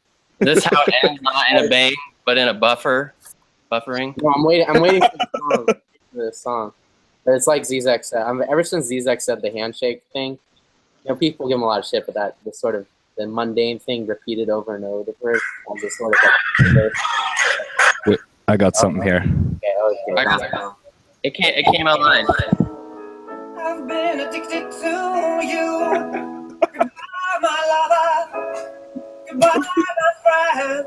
You have been the one. You have been the one for me. Goodbye, my lover. Goodbye, my friend.